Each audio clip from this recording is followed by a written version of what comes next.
How many of us here are pastors? Firy amintsika reto hoe pasteur atsangano ambony ny tanantsika, zay pasteur rehetra. If you are a pastor, raise up your hand. Raha pasteur ianao atsangano ambony ny tananao. If you are not a pastor, do not raise your hand, please. Raha tsy pasteur ianao dia aza mananga tanana, fa pasteur ihany zany atsangano ambony ny tanantsika pasteur rehetra. Amen. Amen. How many want to be pastors? Firy indray mba teo pasteur zany ianao, atsangano hoe ny tananao manatrika eto ianao teo pasteur atsangano ambony hoe. Amen. Amen. Now, this morning, I want to share with you about the call of God. Androany maraina koa te hizara aminareo mahakasika ny antson'Andriamanitra. Amen. Amen. Many are called. Maro natsona. Amen. Amen. Number one, voalohany why are you still alive? maninona ianao no mbola velon'aina? Why are you still alive? Maninona ianao no mbola velon'aina? You are alive because you are his workmanship created in Christ Jesus for good works. Ianao mbola velon'aina satria ianao mpiasa ny foronina ho an'ny asa tsara. Ephesians chapter 2 and verse 10. Many are called. Efesiana toko faharoa teny andininy fahafolo. Maro natsona. Amen. Amen.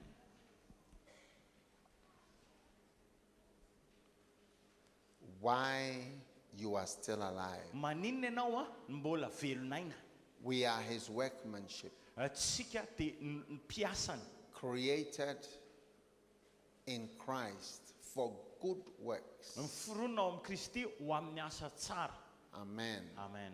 So all of us here have good works you are supposed to do. Ka tsika rehetra eto zany manana asa tsara izay nitendrena ho ataotsika. Amen. Amen. Good works. Asa tsara. Good works. Asa tsara. Make sure you don't leave this world without doing the good works that God has called you to do. Ataovy azo antoka hoe tsy miala eto amin'ity tany ity ianao raha tsy vitanao le asa tsara izay nasen'Andriamanitra ho ataonao. Amen. Amen. Many, chapter 2, many are called. Maro no natsona. Matthew 22 verse 14. Matteo 22:14. Many people are called. Maro ny olona natsona. You see, many times in the church, you get the feeling that few people are called. Indraindray zany ao am-piangonana ohatra manana fahatsapana zany sika indraindray ohatra ny hoe vitsy ny natsona. Matthew 22 verse 14 Matteo 22:14 says, many are called, ozy izy ny baiboly hoe maro izy izy no antsona, but few are chosen. nefa vitsy no vidina. Amen. Amen. So it is likely that many people in this room are called. Ny tena marina zany ohatra ny hoe maro zany zao ato amin'ity efitrano ity zao maro zao no natsona ato. Amen. Amen. Now I want you to turn with me to the Bible, Tiako ianao anokatra miaraka amiko ao amin'ny baiboly Romans chapter 8. Romanina toko 8.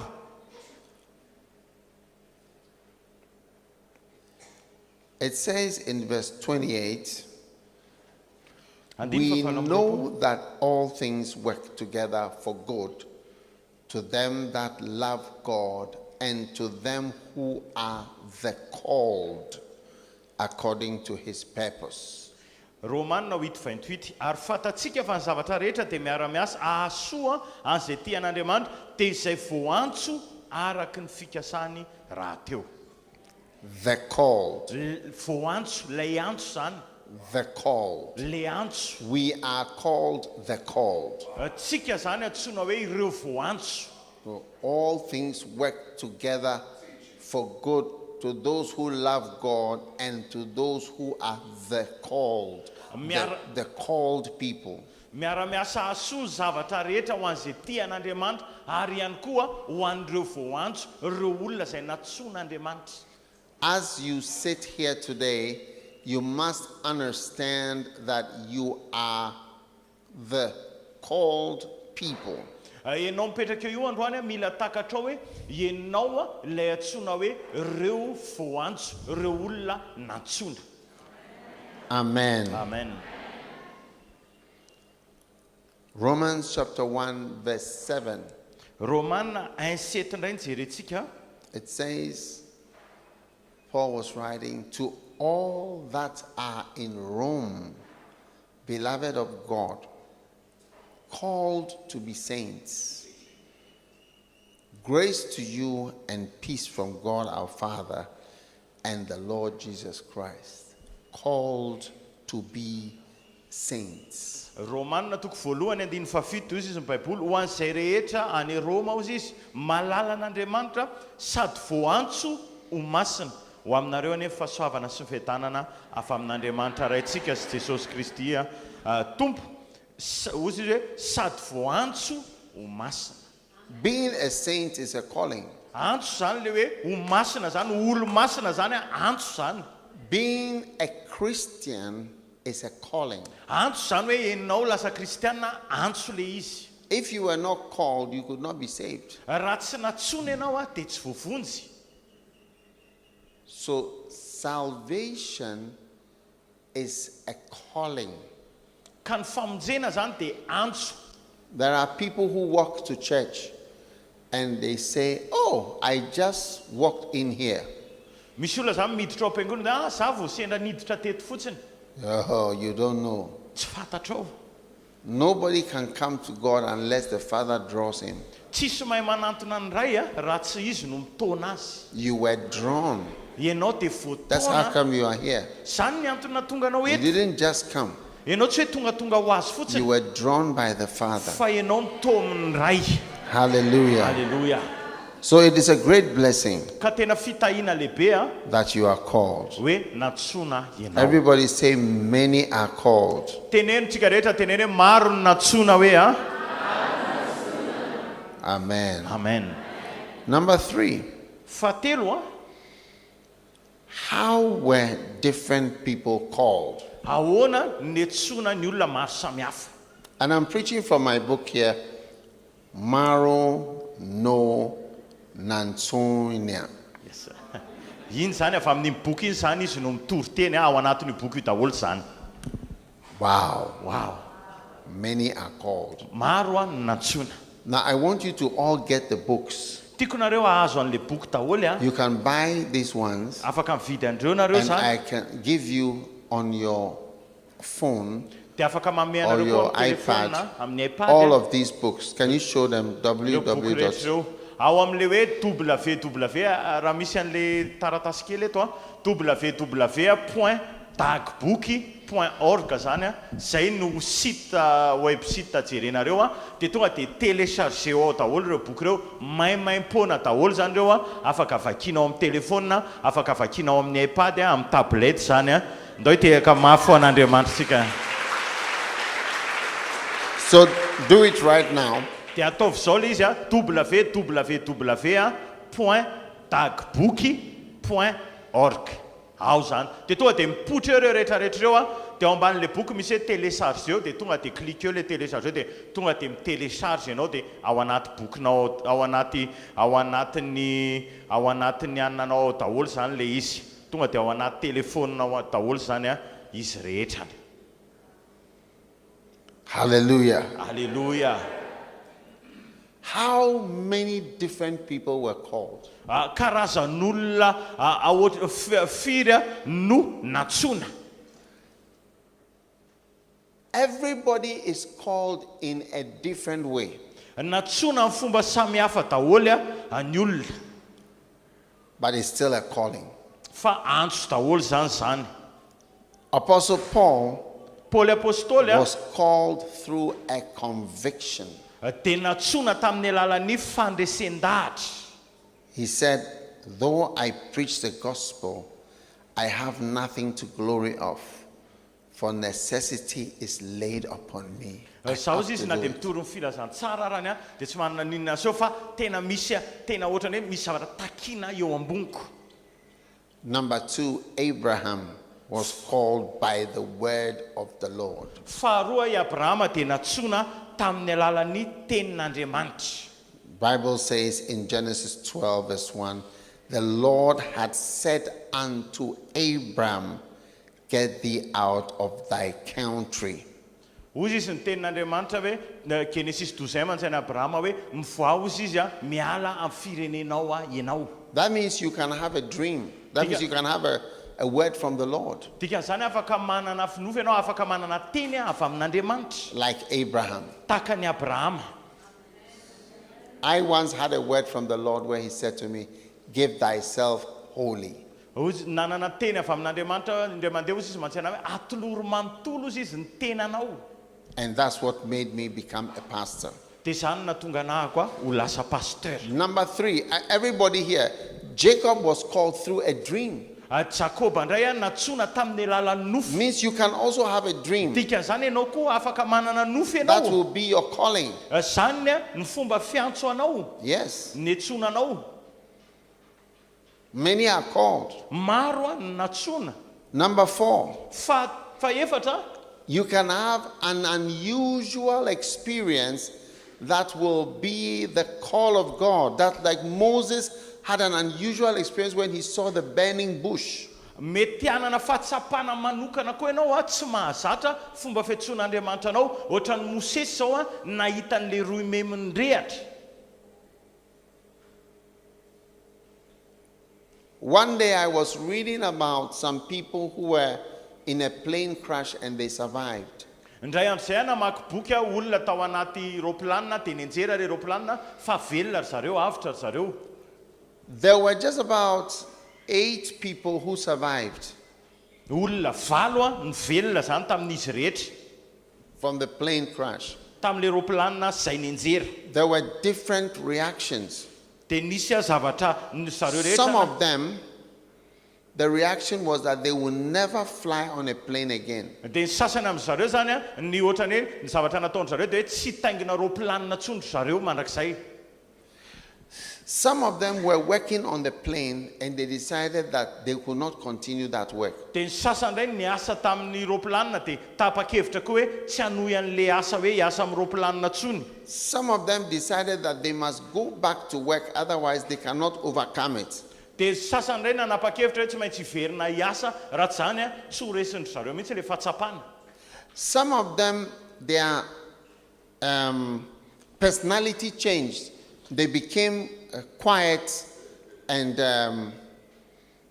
they changed, their life changed. Ny sasany indray tena niova mihitsy ny fiainany, niova mihitsy na ny toetoetrany ary lasa ohatrany hoe olona nangingina amin'izay izy tsy be teny intsony.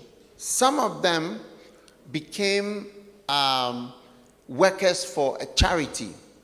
Ny sasany indray lasa mpiasa tany amin'le ohatrany hoe le olona manome fanampiana sy le olona mitsetra reny zany. Some also became Christians. Dia ny sasany lasa kristianina. Yeah.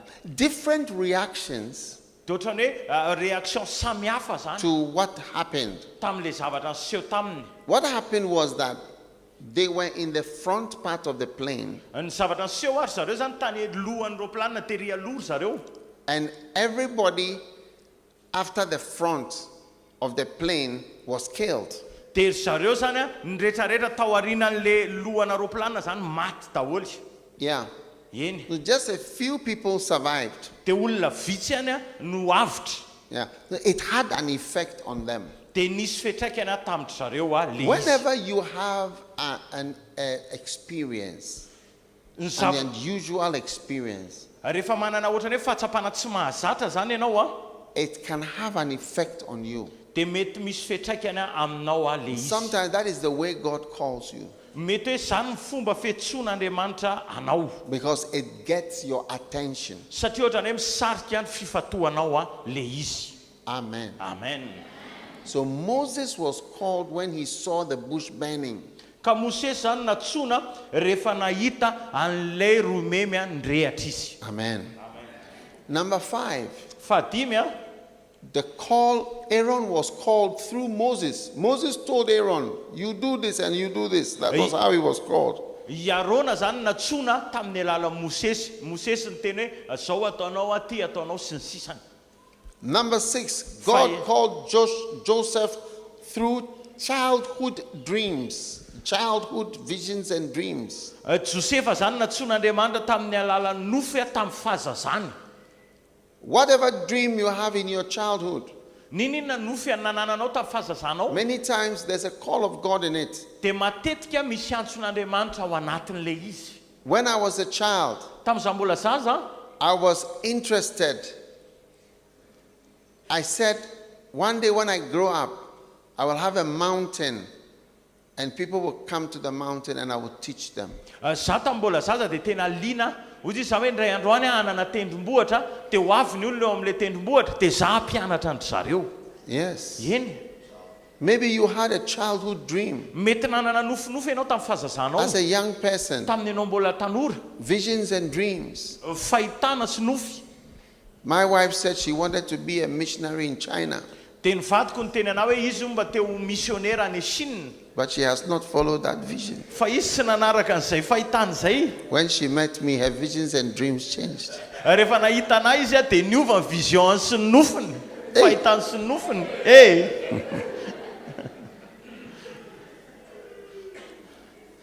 Number 7, Fafito Joshua was called when Moses sent him on a mission.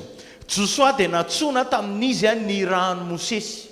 Yes, this is how Joshua entered into the ministry. Izay ny nidiran'i Josoa tao amin'ny asa fanompoana. Moses will send him, go take 12 men, go and spy. Ny teny anazy Mosesy endana izy mangala olona 12 dia endana misafy tany. We have no record of Joshua being called with a special burning bush or a voice or a word, nothing.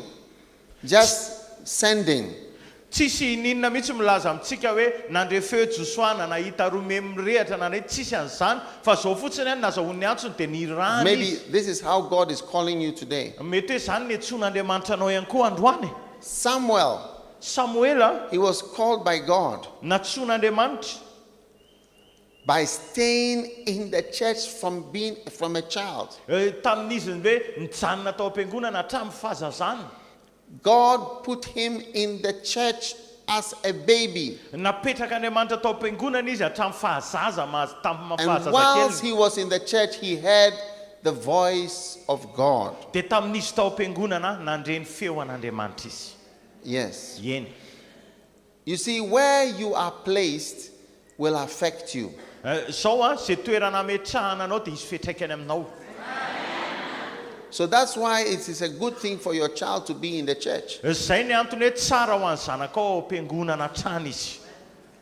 One man in Ghana, he sent his children to school in America. Nisy lehilahy ray izay tao a Ghana nalefa ny tany Amerika ny zanany hianatra. And when his daughter came back, Dia rehefa miverina ny zanany vavy she said ozy izy she wants to cut off her breasts. dia tiany hoe esorina hono ny nonony tapahana. And she cut them off Dia nesoriny nonony nongotana mihitsy izany didina because she didn't want to have breasts. satria tsy te hisy Where nonontsonony did izy. she learn this from? Avaizany ny anarany an'izany Where she was sent to tany amin'izay nanirahana grow up. anazy. Now, Elisha, number Elisa 9, was called through having a mantle thrown on him. ny antsony Elisa dia azo tamin'ny alalan'ilay kapoty izay natsipy teo aminy. He met Elijah and Elijah threw his handkerchief on him. Mifanena tamin'ny Eli izy dia Eli nanipy an'ilay kapoty teo aminy. Wow.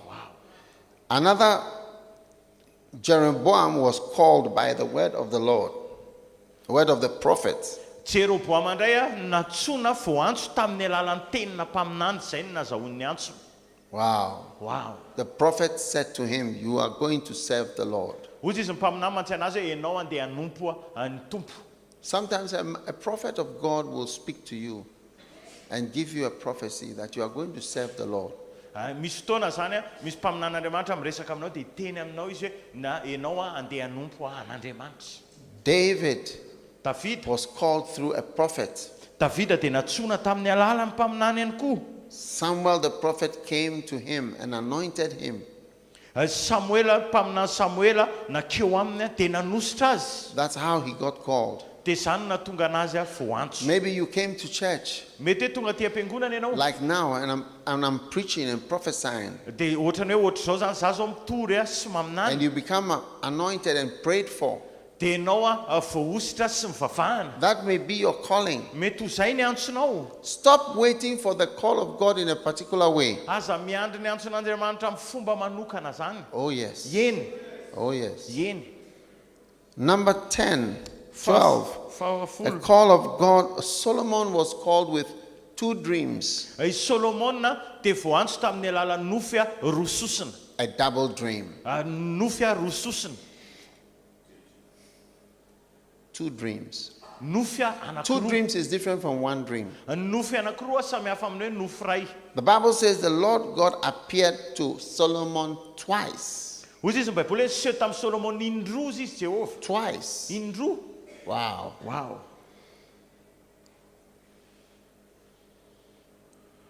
Maybe you've had a dream twice. Mety hoe nahanana nofy ianao indroa. Never joke with a dream that you have twice. Aza misangy mihitsy amina nofy hoe niseho taminao indroa. Twice is different from once. Ny hoe indroa tsy mitovy amin'ny indray mandeha. Yes, I've had a dream twice. Za efa nisy taona nanana I nofy can indroa. only remember one dream, Za zany afaka that I matadiny had nofy ray. twice. Fa zany na nofy indroa. And because of that dream, Dia noho izay nofy zay. there are certain things that I changed in my whole life Dia nisy zavatra tena hoe nanova ny because fiainako of manontolo. that double dream. Noho ny amin'izay nofy rososina zay. Have you had a double dream? Nareo hoe efa nanana nofy rososina hoe indroa miverina le nofy. Hey. Then Isaiah was called through a vision. Dia Isaia indray dia voantso tamin'ny alalan'ny fahitana. He said, in the year that King Uzziah died, I saw the Lord. Hozy hoe tamin'ny taona nafatesan'ny mpanjaka Ozia izy nahitako ny tompo. Amen. Amen. I had a vision Nanana fahitana. one day. Ndray andro nanana fahitana. The Lord, I asked God. Nangataka You tamin'Andriamanitra. should be careful what you ask God. Mitandrema ianao amin'ny zavatra angatanao You'll be an'Andriamanitra. surprised that He will answer you. Ho gaga ianao fa hovalinina. I asked the Lord, Dia nangataka tamin'ny tompo. how can I be fruitful? Hoe ahoana ny ahatonga na avokatra. And He said to me, Dia izy mantsy anahy in a vision. tao anaty fahitana. He didn't say anything. He showed me a vision of somebody holding a book. Izy tsy niteninina anahy fa naneho ana olona nitazona boky fotsiny izy. Books. Boky. So for me, Dia ho anahy the master key to fruitfulness is my books. ny lakile lehibe indrindra no amin'ny favokarako dia ireo bokyko ireo. I encourage you to read the books. Dia mampahery anareo hamaky an'ireo boky ireo. It is a special ministry to write a book. Tena asa fanompona manokana mihitsy hoe manoratra boky. You see, you cannot easily be an author. Ianao tsy hoe afaka hoe mpanoratra mora foana zany. Yes. Eny. To be an author, you need to go through certain things. Ianao raha te ho mpanoratra dia mila mandalo zavatra isan-karazany. When the Lord spoke to John, Rehefa niteny tamin'ny Jaona Andriamanitra, He said, write the things you have seen, hozy izy hoe sorato izy izay zavatra hitanao. which are, Dia izay zavatra hitanao which ao. were, Hoe taiza which shall be after. dia iseho ihany koa raha tsy zay. If you haven't seen certain things, you can't write. Raha tsy nahita zavatra isan-karazany ianao tsy afaka ny anoratra. Yes. Eny. The Bible says that Jesus Christ learned obedience through the things that He suffered, and thereby He became the author of salvation. So you don't become an author before you have suffered. Zao Jesosy Kristy izy ny baiboly dia nijaly tamin'ny zavatra maro ary avy amin'izay no lasa ohatrany hoe izy ny lasa nanoratra na hoe lasa lohany tamin'ny famonjena. Dia ohatr'izay ihany koa tsy afaka no mpanoratra ianao raha tsy mandalo zavatra sasany ohatrany hoe nampahory anao ihany koa. These days, many people are writing books. Maro manoratra boky, Many books are not read. fa misy boky maro koa tsisy mpamaky. It's not that they shouldn't write it, Ny dikan'izy tsy hoe tsy tokony nanoratra izy, but there is a calling fa misy antso to be an author. hoe ianao mpanoratra. Number 14, Faefatra ambin'ny folo. the divine call of Ezekiel through the word of the Lord. Ezekela dia voantso tamin'ny alalan'ny tenin'Andriamanitra. Amen. Amen. Number 16, God called Peter, Andrew, James, and John by asking them to follow him. Ny antso an'ny Petera sy Jakoba sy John Andriamanitra tamin'ny alalan'ny fanasana azy ireo mba hanaraka azy. Amen. Amen. One day, I met a young man Ndray andro izay mifanena tamina tovolahy who said to me, teny tamiko izy, "Why did you not tell me to join your church?" maninona ianao izy tsy niteny anao hoe mba ho avy ao am-piangonanareo, ho mpikambana ao am-piangonanareo? I said, because I thought it was not right to tell you to be in my church. Dia zaho aneritreritra hoe tsy mety ny teny anao hoe ho tonga avy ho mpikambana ao am-piangonanay. He said to me, Toy izy mantsy anahy, "If you had told me, I would have joined. raha niteneninao izy izy dia lasa niditra ho mpikambana If tao only aminareo. you had told me." Raha niteneninao dia niditra aho. You see, it was a mistake I made. Fadisoana nataoko le izy. This fellow Io rahalahy io would have been a part of my ministry tokony hoe anisany ao anatin'ny asa for fanontona many years tao anatin'ny taona maro, because he was a faithful brother. satria izy le rahalahy matoky. He said, "Why didn't you say it? Naninona ianao izy ny tsy niteny Follow me. hoe arao ah, You should have told me. raha mba tokony teny anahy I ianao, was ready, za vonona, but you didn't say it. fa ianao tsy That's niteny." why I didn't join." Zay ny antony tsy nahatonga Yes. afa eny. So later on, I saw his brother Dia tao aoriana zay hitako ny rahalahiny, and I told him, "You join the church and follow me." dia hoy izy mantsy an'le rahalahiny hoe ianao tongava ao am-piangonana dia arao aho. He said, "Yes, sir." Dia hoy izy hoe eny tompoko, I told him, "I made this mistake with your brother." za nanao an'izay fadisoana zay. Hoy izy za tamin'ny rahalahinao, And he followed up till today. dia hatramin'ny androany mbola manaraka foana. So there are times that someone will tell you, "Follow me." Misy fotoana mety misy olona iteny aminao hoe arao aho, And that is all the call you are going to get. dia zany areo karazana antso mety ho hitanao sy rehanao. Amen. Amen. Number 17, Fa 17 the call of Paul through a special visitation. ny antson'ny Paoly dia tamin'ny alalan'ny famangina manokana mihitsy. Amen. Amen. Paul saw Jesus on the way Paoly nahita an'i Jesosy teny amin'ny lalana, to Damascus. lalany Damaskosy. He was going to murder people Andeha hamono olona izy when God called him. tamin'izy natsona You see, Andriamanitra. God can speak to you at any time. Andriamanitra afaka miresaka aminao amin'ny Don't fotoana expect rehetra. God only to speak to you during your quiet time. Aza mieritreritra fotsiny hoe aza miandren'Andriamanitra fotsiny hoe hiteny aminao rehefa amin'ile fotoana manginanao iny. Sometimes when you are going to do bad things, God speaks. Mety enao le ndeha hanao zavatra ratsy iny amin'iny Andriamanitra miteny. Yes. Eny. Sometimes you are going to sin and the Holy Spirit will speak. Dia on the enao way. le tena andeha hanoty iny mihitsy, eo mihitsy Andriamanitra no miteny. Paul was on his way to do something bad. Paoly teny an-dalana hanao That's zava-dratsy. when God called him. Teny ny tson'Andriamanitra God azy. said, "I like you. Hoy izy Andriamanitra hoe tiako ianao. You are a killer, but I like you." Ianao mpamono olona fa zany hoe tiako ihany ianao. Wow. Number 18, Fa 17 the call of Timothy through his family upbringing. ny antson'ny Timoty tamin'ny alalan'ny fitezanana fanabeazan'ny fianakaviany azy. Paul said to Timothy, Hoy izy Paoly mantsy an'i Timoty, "Timothy, Timoty hozy izy, your family has brought you up, ny fianakavianao no In nanabeanao God. tao amin'Andriamanitra. and I am persuaded Dia resy lahatra that the faith of your family is in you." dia fanonon'ny fianakavianao ao anatinao. Sometimes you are called in the family. Misy fotoana ianao atsona ao anatin'le Maybe your fianakavianao. father is Pastor Fortune. Mety hoe ny dadanao zao Pasteur Fortune. That's this one is called Pastor Fortune. Zay zany ny anarako Pasteur Fortune. Yes. Yeah. And maybe you are brought up in his family. Dia ohatrany hoe nitezaina tao anatin'ny ankonany ianao. And you may be wondering, when is God going to appear to me in a vision? Dia mety mieritreritra ianao roviana ary Andriamanitra vao iseho aminahy amin'ny fahitana. Sometimes, just like Pastor Fortune, Nefa ny ohatran'ny Pasteur Fortune you fotsiny. just be brought up in the family Nefa ianao zany voataiza tao and anatin'le you fianakaviana. flow into the ministry Dia like avy ianao Timothy. mikorina makao anatin'ny asa fanompoana. When Apostle Paul met him, Rehefa niona tamin'ny apôstôly Paoly, niona when tamin'ny Timoty. Apostle Paul met him, Rehefa niona tamin'ny apôstôly Paoly Apostle Paul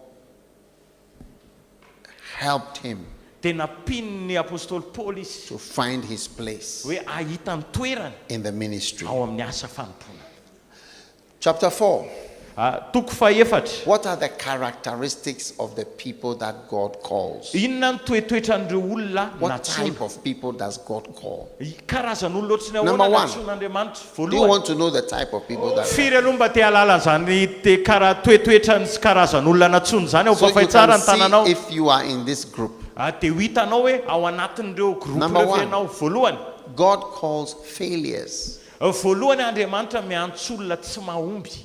Moses was a failure. Mosesy ange tsy nahomby, He had failed raraka izy as a man. amin'ny maha-lehilahy anazy. He was a murderer. Izy mpamono Hey. olona.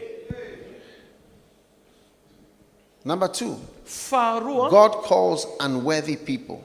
Andriamanitra miantso olona tsy mendrika. Moses said, I am not worthy. Who am I? Ozy izy Mosesy, za nge tsy mendrika, iza moa zay za? So if you feel unworthy, you are in the group.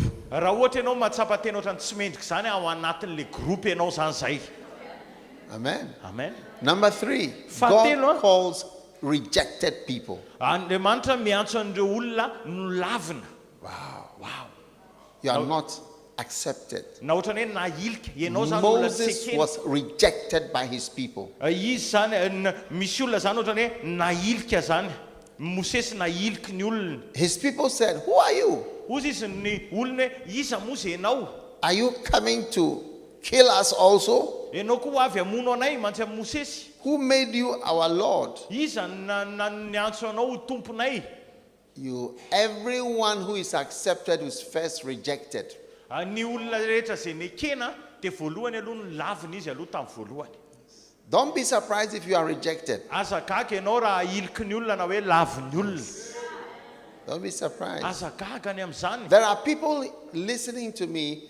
God is calling you and God is showing you that you are similar to other people who have been called. Zao misy olona eto antson'Andriamanitra, Andriamanitra miantso anao ary asehon'Andriamanitra hoe ianao mitovy amin'ny olona sasany izay efa natson'Andriamanitra. What does it mean to be rejected? Inona kay ny dikan'izany hoe lavina ianao na nahilika? It means to be outside of the group, not really a part of the group. Being on the outside and looking in to see the group, the club. Ny dikan'izany ohatrany hoe nahilika zany na lavina ianao dia ianao anivelan'le groupe, tsy ao anatin'le fiarahana ianao fa mijery afa anivelany mijery an'le fiarahana le groupe zany fa ianao tsy ao anatiny fa anivelany.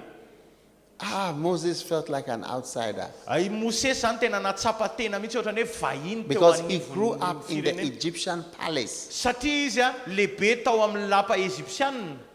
He was different from other Jews. Izy tena samy hafa tamin'ireo jiosy hafa jiosy rehetra mihitsy. People don't like you when you are different. Tsy tian'ny olona ianao rehefa samy hafa amin'ny zareo. Just to be different is enough reason to reject you. Hoe ianao samy hafa fotsiny dia izay dia efa ampy andavan'ny olona anao. Yes. Eny. I've been rejected many times. Zany lavina imbetsaka. All my life, Tamin'ny fiainako manontolo I've mihitsy. experienced rejection. Za nahatsapa foana hoe nahilika. No one chose me. Tsisy mba nizaniza mifidy anazy zany. No. Tsia. No one liked me. Tsisy mba tia anazy zany. Yes. Eny. When I proposed marrying my wife, Za zany tamin'ny nanapa-kevitra hoe hanambady ny vadiko I was not sure whether she would like me dia tsy azoko antoka hoe tena tia anah ve izy. because I was used to being rejected. Satria zany za zatra ny lavina foana, nahilika foana. So I was happy when she accepted me. Dia faly tamin'izy nanaiky anazy zany le vadiny zany. And I always thought to myself that I really like her, Za miteny but amin'ny tenako foana. she just accepts me. Za miteny amin'ny tenako foana hoe za tena tia anazy fa izy nanaiky anahy fotsiny. But as I have grown up, Fa rehefa nitombo I found out that dia hitako fa girls really like boys. fa ny vehivavy kay tena tia lehilahy mihitsy. Sometimes they hide it. Fa hainy fotsiny zany manafina anazy, misy fotoana afeniny.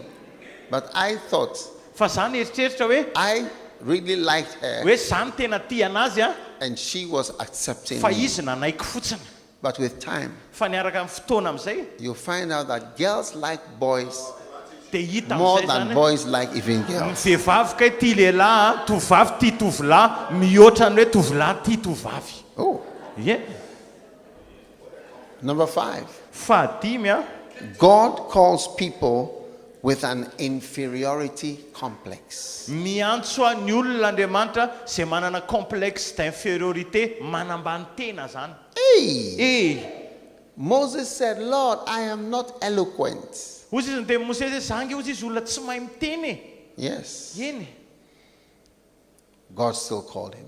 fa Andriamanitra mbola niantso anazy Moses had a complex for speaking. izy a nanana complexe nanambany teny izy amin'ny fitenenany Amen. He had Amen. a complex when it comes to speaking. izy zany manambany He tenany said, amin'ny resaka hoe I'm not good rehefa at miteny speaking. zaho izy tsy mahay miresaka When I speak, people don't understand. rehefa miteny a dia tsy azony olona When I speak, they fall asleep. rehefa miteny a dia matory am-pitoerana ny olona When I speak, they don't smile. rehefa miteny a dia tsy mitsiky mihitsy ny olona Why is it that when this person speaks, everybody says amen? Fa But manina- when I speak, nobody says amen. maninona rehefa ry olona ry no miteny dia ny olona rehetra manao amenna daholo fa rehefa za no miteny tsisy mba manao amenna mihitsy All my life, tamin'ny fiainako manontolo a I have never been chosen to crack jokes at a party. za tsy mba natsona zany mihitsy hoe mba hitantara blague zany rehefa fety But there are some people who are always chosen to crack jokes. fa misy olona rehefa fety a dia izy foana mpitantara blague mpanao fampimehezana God called me with a complex. Andriamanitra niantso anahy niaraka amin'izay One complexe day zay. I was in a church called Rich Church. Zany izy fotoana tao amina fiangonana ray izay tsona hoe fiangonana mpanan-karena We were having a fellowship meeting. dia nisy fivoriana zany tao And I Richard went to see a brother. dia nakany nakao amina rahalahy ray aho And I said to him, dia niteny taminy I want you to pray for me for my greatest problem in my life.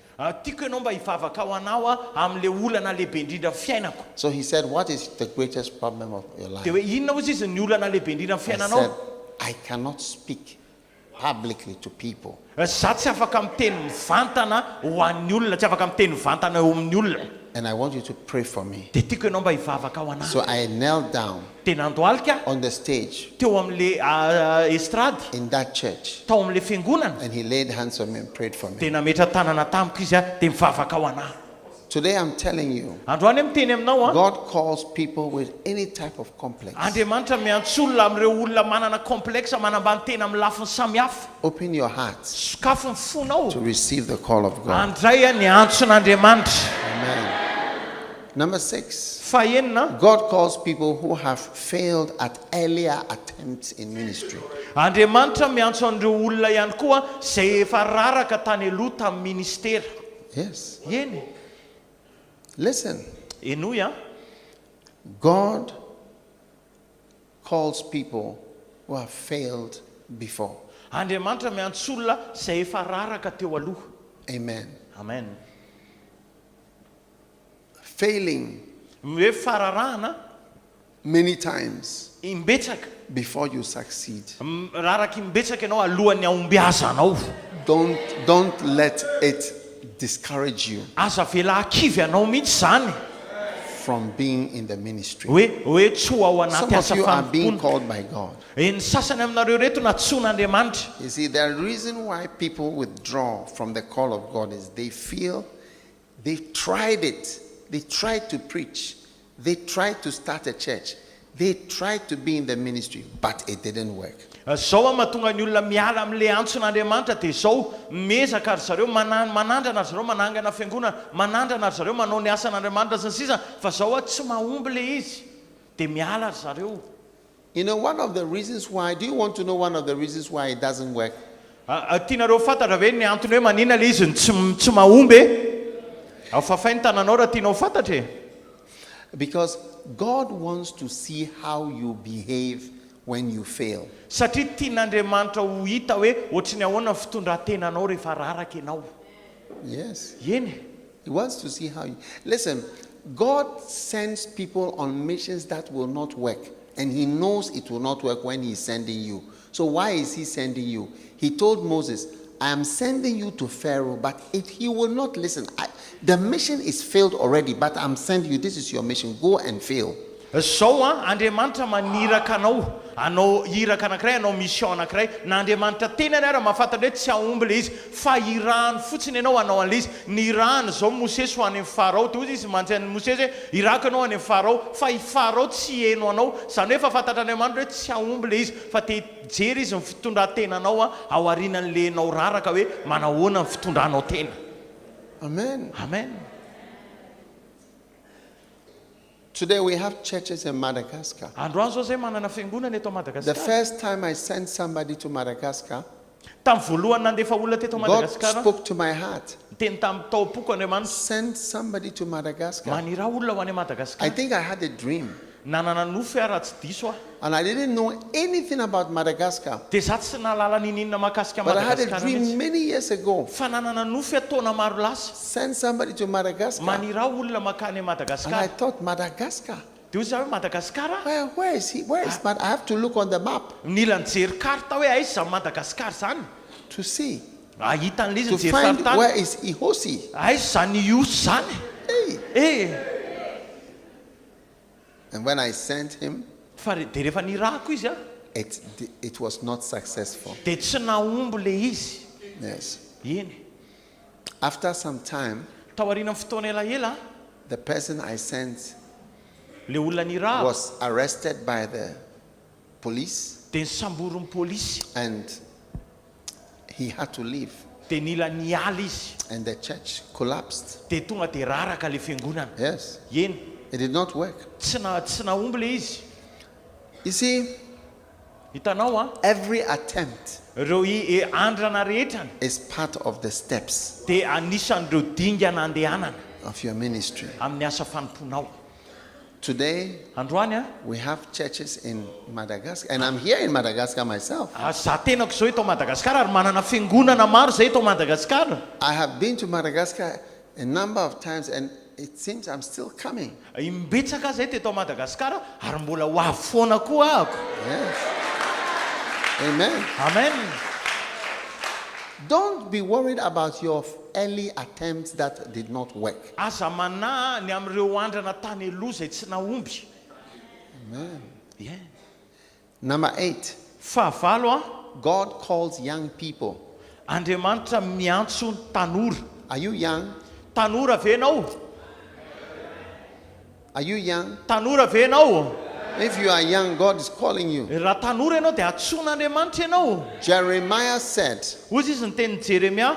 Ah, Lord God, behold, I cannot speak because I am a child. Indrisy Jehovah Tompo, tsy mahay mandahateny aho fa mbola zaza.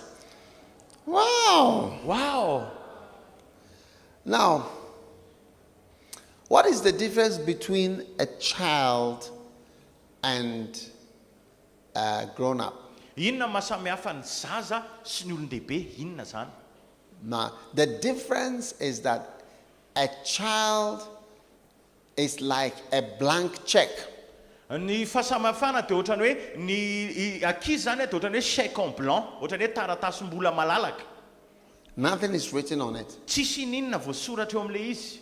But a grown up Fa ny olon-dehibe kosa is like a check which something has been written on. dia ohatrany hoe chèque taratasim-bola efa misy soratra eo amin'ilay izy. Maybe what has been written on is 20,000. Ny soratra eo anatin'ilay izy angambany hoe mety hoe 20,000. And then the check is given to you, use this. Dia menanao le izy le chèque hoe ampiasao. But you need 400,000. Ianao nefa ny mila 400,000 efatretsy. And your check has written on it Dia 20,000. nefa ny soratra eo amin'ilay izy 2,000. You will struggle with this check. Dia hitototo ianao amin'ny How miaraka to amin'ny change chèque. it. Ahoana ny hanovanana In the io? end, you just throw it away. Dia nefa rany atsipinao miala any fotsiny le izy. That's how grown-ups are. Ohatry zany ny olon-dehibe. Grown-ups have already something written on them. Efa misy zavatra voasoratra ny olon-dehibe ao aminy. They have already what they have learned, Efa manana le zavatra nianarana izy. what they have known. Ireo zavatra efa fantany. You know, my books, at first I used to be interested to give my books to older pastors. Taloha za liana ohatrany hoe manome boky ko an'ny pasteur efa nahazo taona. Most old pastors will not even read. Fa zao amin'ny pasteur efa nahazo taona tsy hamaky akory arany. They have finished reading. Zareo efa tapitra amin'ny famaky bokiny. What is written is written. Zay voasoratra any dia voasoratra. Their lives is already written. Efa voasoratra amin'ny fiainany. How they are. Ohatr'izao ry zareo. They cannot easily change. You cannot easily change a check which you've written on. Tsy afaka miova tsondro zareo, sarotra ny manova ny zareo. Tsy mora ihany koa ny manova fiangonana efa misy zavatra voasoratra. Yeah. Eny. Old people don't agree with what I'm saying, but it's true. Ny olon-dehibe tsy maika an'izany zavatra resahako izany fa nefa izay marina. Yes. Eny. That is why old people cannot do many things. Zany mahatonga hoe ny olona efa nahazo taona tsy afaka manao zavatra betsaka tsony. You see, in 19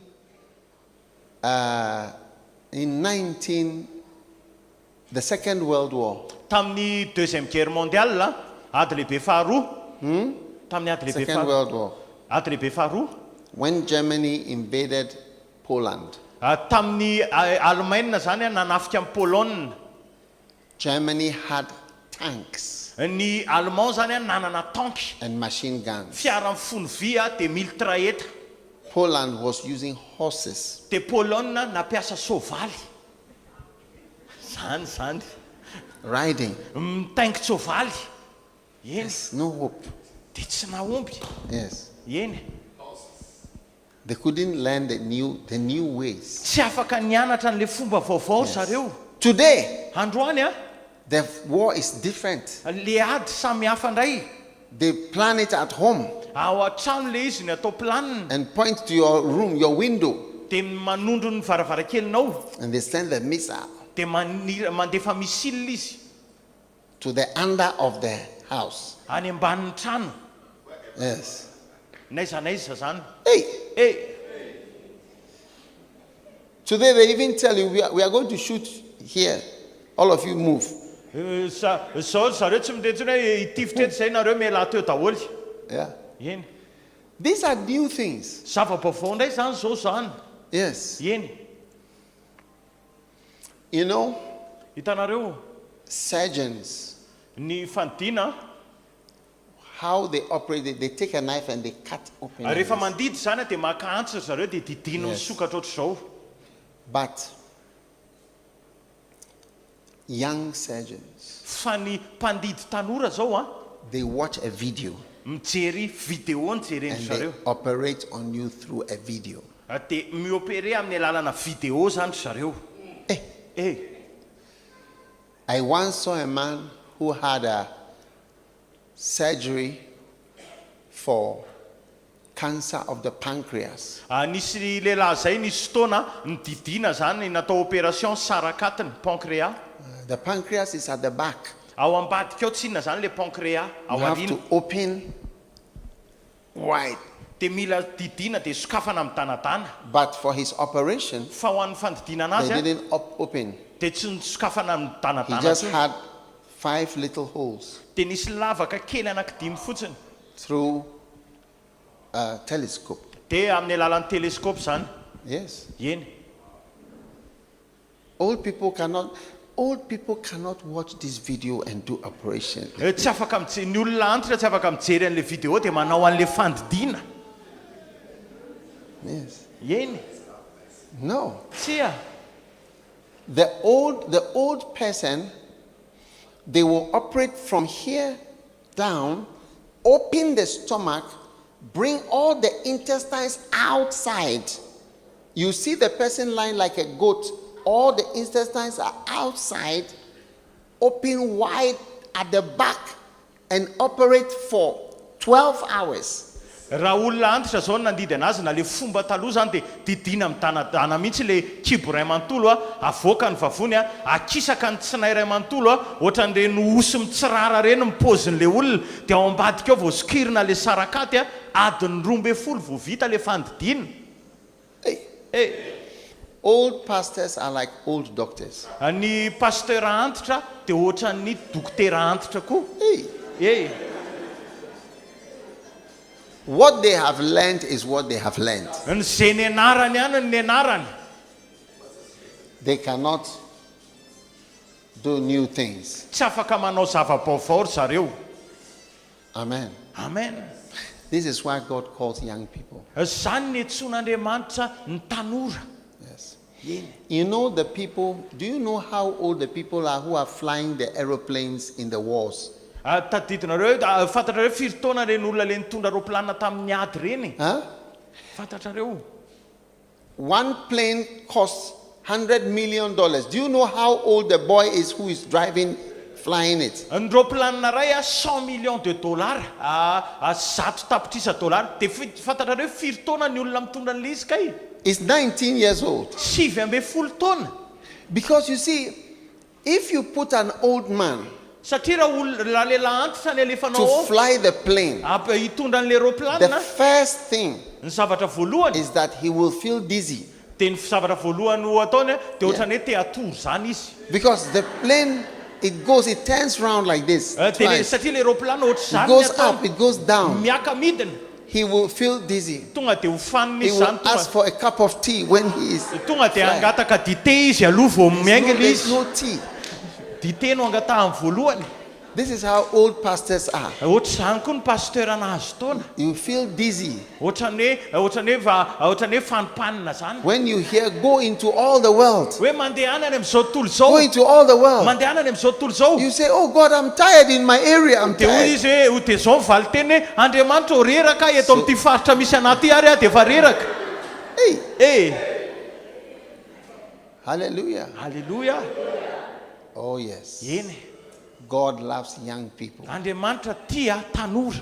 Young boys, Tovolahy, young girls. tovavy. How many young boys are in this room? Stand up. Mitsangana hoe ny tovolahy rehetra ny tovolahy. Young boys. Tovolahy. How many young girls are there? Stand up. Tovavy ndray hoe mitsangana. No, young boys, keep standing. Mitsangana eo ihany na ny tovolahy na ny tovavy. Tovavy koa zany mitsangana. Oh yes. Eny. You are the future pilots. Nareo ny mpitondra fiaramanidina manaraka. Now, I am not saying something bad about the old people. Za tsy miresaka zavatra ratsy akory ho an'ireo nahazo taona. I'm just saying that the young people don't feel dizzy. Fa za fotsiny te hiteny hoe le tanora aloha zany tsy fanopanina sy rendremana. Receive the call of God Raiso ny antson'Andriamanitra and walk in the will of God. ary mandehana ao ambany sitrapon'Andriamanitra. Amen. Amen.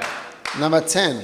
Fafolo Number 9. God calls people who are fearful. miantso Andriamanitra miantso andreo olona matahotra azy. Amen. God said to Jeremiah, don't be afraid of their faces. Ozy izy ny tenin'Andriamanitra manjany Jeremia asa matahotra ny amin'ny tavany ozy izy. Don't be afraid of their Asa faces. matahotra ny tavany izy ireo. Wow. Wow. Number 10. Fafolo God calls people who are in difficult circumstances. miantso ny olona ao anatin'ny zavatsarotra Andriamanitra ohatrany hoe mandalo zavatsarotra le olona. Gideon was in trouble. He said, if God is real, why has all this happened to us? Gideona tena tao anaty olana sarotra mihitsy ozy izy. Gideona hoe raha tena misy marina Andriamanitra maninona izy namelanay ao anatin'izao zavatsarotra zao. Number 11, God calls people who don't have miracle power. Andriamanitra ihany koa miantso ny olona izay tsy manana herim-pahagagana. Gideon said, if God is with us, where is he?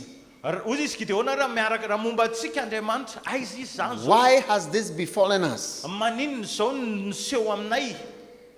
Where are all his miracles which our fathers told us of saying? Where are the miracles in my life if God has called me? Aiza reo fahagagana amin'ny fiainako raha natsoin'Andriamanitra? Aiza reo fahagagana ny tantaraindreo Where are the miracles? Aiza le fahagagana?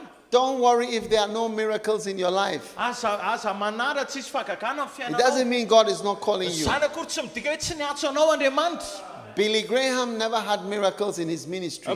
Billy Graham tsy mba nisy fahagagana mihitsy tamin'ny Yes. asa fanompoany. Eny. Yes. Eny. But God used him. Fa nampiasain'Andriamanitra izy. Amen. Amen. Don't worry. Aza manahy.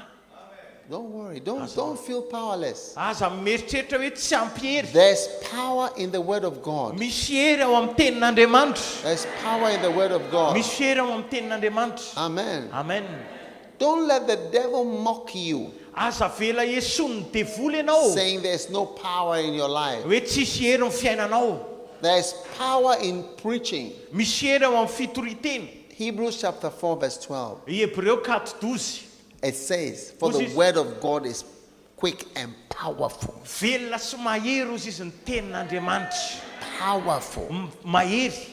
Hallelujah. Hallelujah. Number 12, God calls God-forsaken people.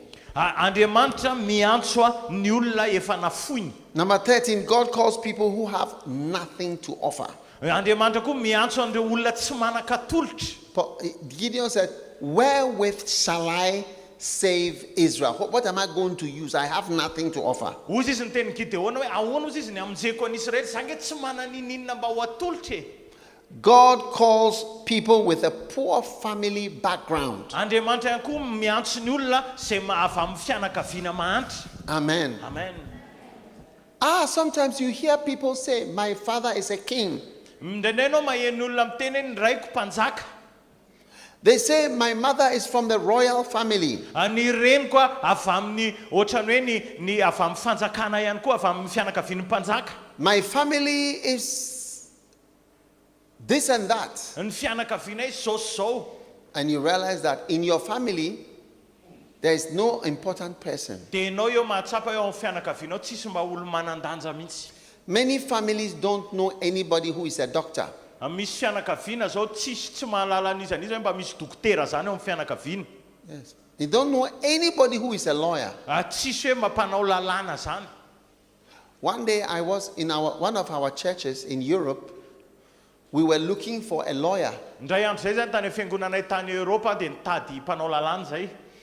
And we checked with all the church members. Dia nijerena zany mpikambana rehetra tao am-piangonana. Nobody knew anyone who was a lawyer. Tsisy nizaniza mba mahalala avokana mpanao lalàna ray arana. Yes. Eny.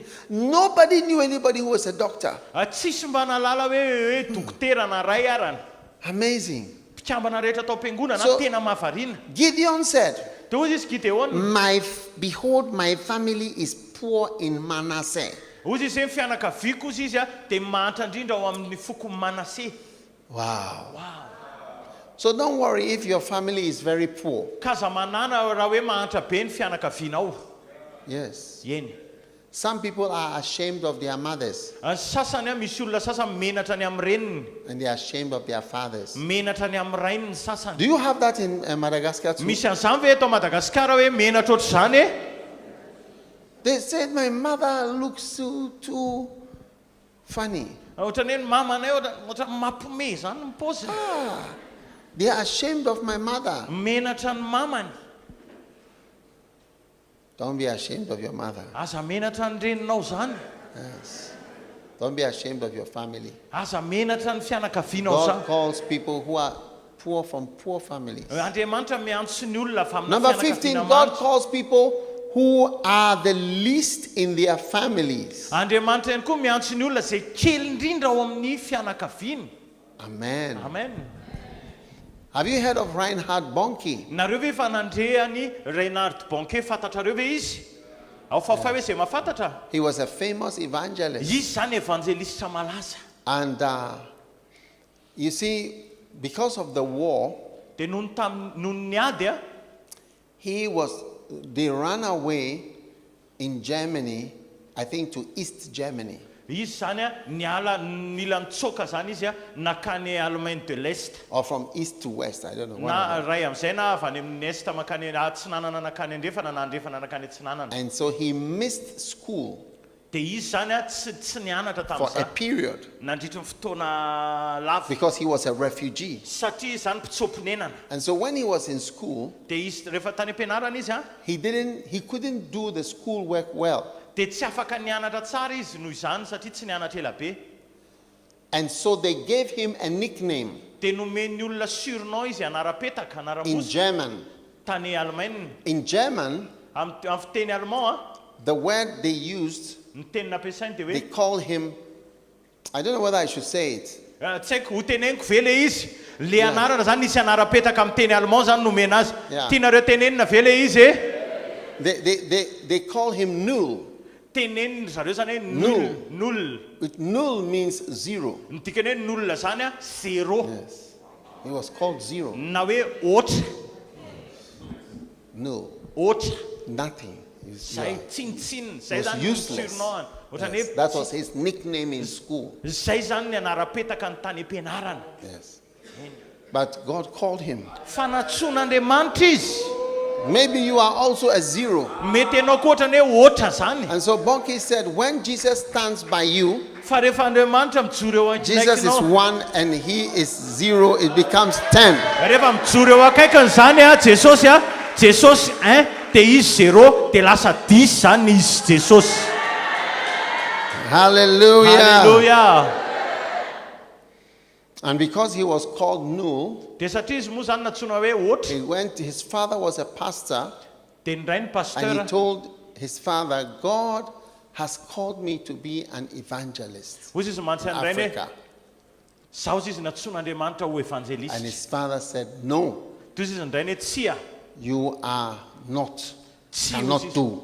Ianao izy tsy zany. But your brother, Fa ny rahalanao he will be the one izy no anao an'izany. to be the pastor Ho pasteur in this family. ao amin'ity fianakaviana ity. But I think he never gave his life to Jesus. Ary izy ohatrany tsy nanolotra ny tenany ao an' Jesosy mihitsy zany le raha izay. God chose the null, Ny fidian'Andriamanitra le the zéro, zero. le ohatra. Wow. Wow. Are you listening to me? Mihaino anavy ianareo hoe Number 5. Chapter 5. chapitre What does 5 it mean to be called? inona ny dikany hoe natsona. Number 1. Voalohany a It means to be summoned distinctly. natsona manokana. Zay zany. Wow. Wow. You'll be surprised.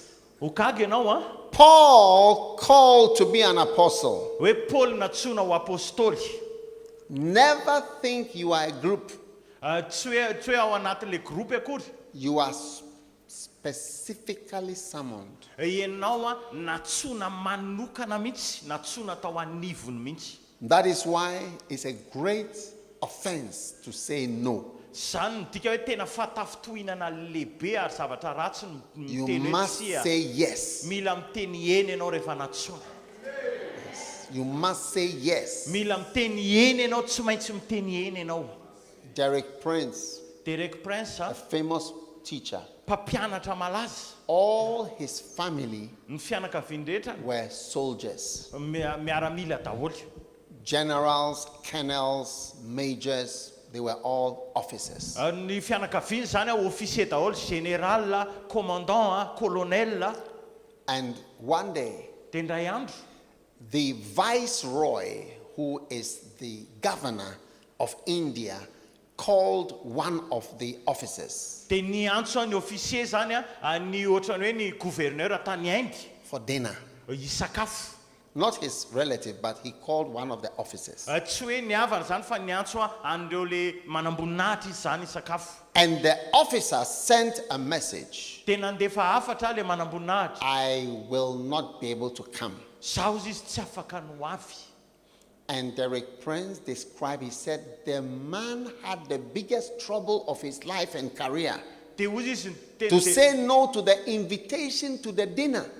That's when he found out that the invitation to the dinner was just a polite way of commanding you. dia zao a nanazavy Derek Prince hoe hiteny hoe tsia amin'le fanasana sakafo a dia tena tafiditra tao anaty korotana le manamboninahitra. Ary zao a le fanasana amin'ny sakafo arany a dia ohatrany hoe fa baiko akolaka fotsiny ny tenana hoe tongava aty mody ohatrany hoe asaina ianao fa raha ny tena izy a baiko le izy hoe makanesa aty sakafo. When God says, hello, would you like this?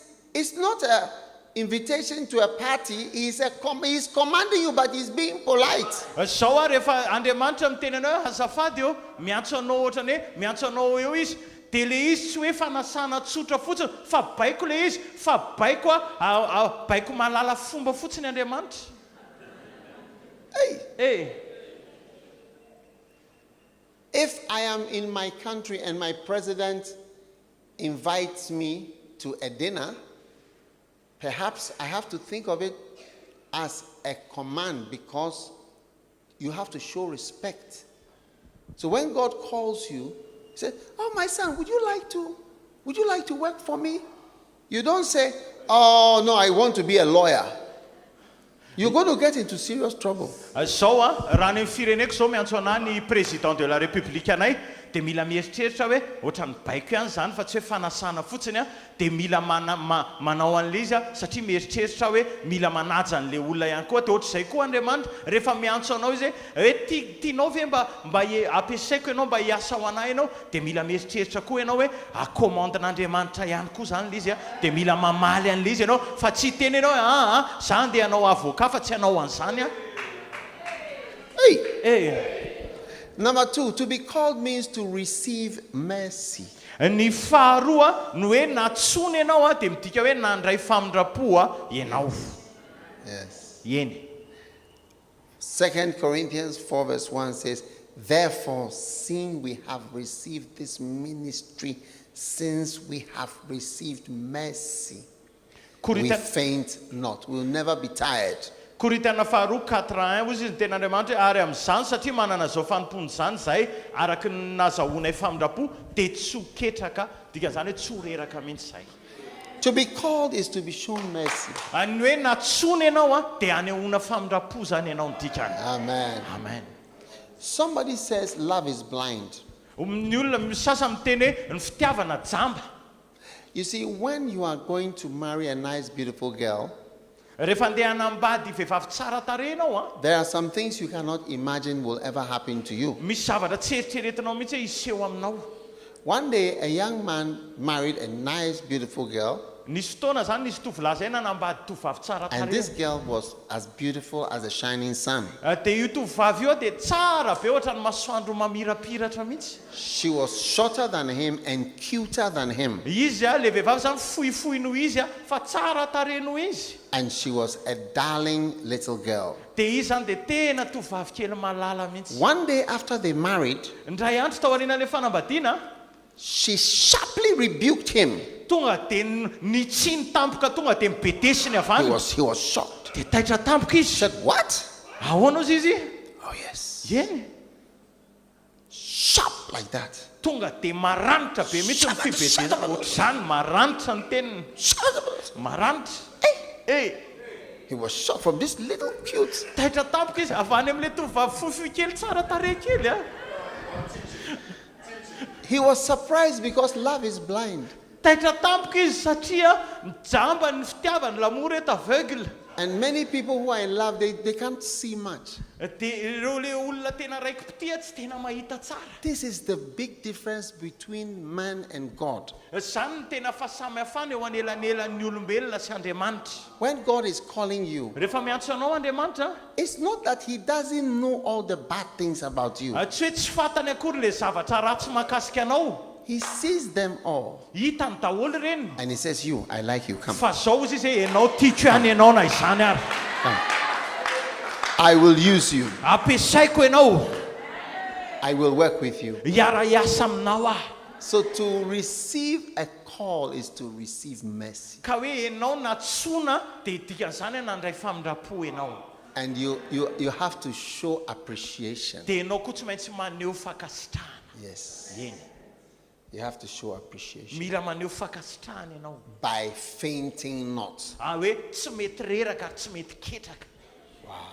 Wow. Your energy Ny tanjakao shows your appreciation. maneho ny fakasitrahanao. Your what?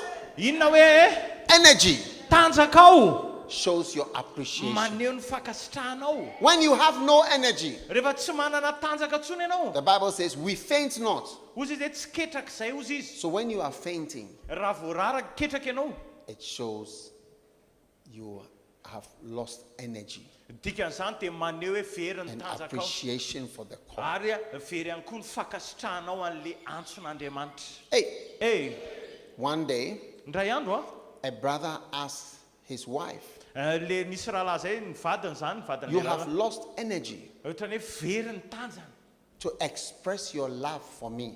Ozy izy hoe very izy nitanjakao aneho fitiavana anahy. When we married, Tamintsika ny voavady a, you were like an acrobat ohatra n'ireny mpanao acrobatie reny ianao. doing gymnastics. Le mpanao gymnastika misaotisaoty manao suta reny zany. But now, Fa zao nefa you are a dead body. ohatra ny olona maty reny ianao zany. Hey. E So, dia zao he had a question to ask dia nisy fanontaniana napetrany his wife.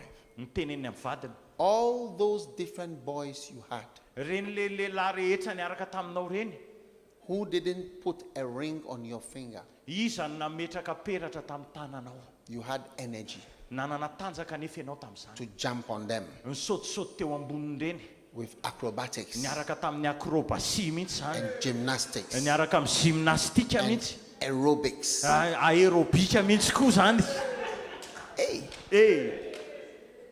But now, Fa zao kosa nefa to me who loved you za le tia anao and showed you mercy, sy namindra fo taminao, I married you zany nanambady anao. when I knew all the places you have been to. Na dia efa fantatra reo hoe taiza daholo ny toerana zay nalehanao rehetra. When I married you, you lost energy, you fainted. Dia efa zany nanambady anao a, very tanteraka zao ny tanjakao a, ketraka ianao. You didn't appreciate Tsy nankasitraka ianao. my ring that I put on your finger Le peratra napetraka teo amin'ny tananao. and made you my queen. Nametraka anao a ho mpanjaka vavoko. Wow. Number 3, what does it mean to be called? It means to be appointed for a special purpose. Ny hoe nitendrena ianao na hoe natsoina dia nitendrena ho ana tanjona spesiala na hoe tanjona manokana. Wow. Numbers 3, you shall appoint Aaron and his sons, and they shall wait on the priest's office, and the stranger that cometh nigh shall be put to death. Numeri 3:10 ary Arona sy zanan'lahy ho tendrenao hitandrina ny fisoronana fa raha olo-kafa no manakaiky eo dia atao maty izy. Amen. Amen.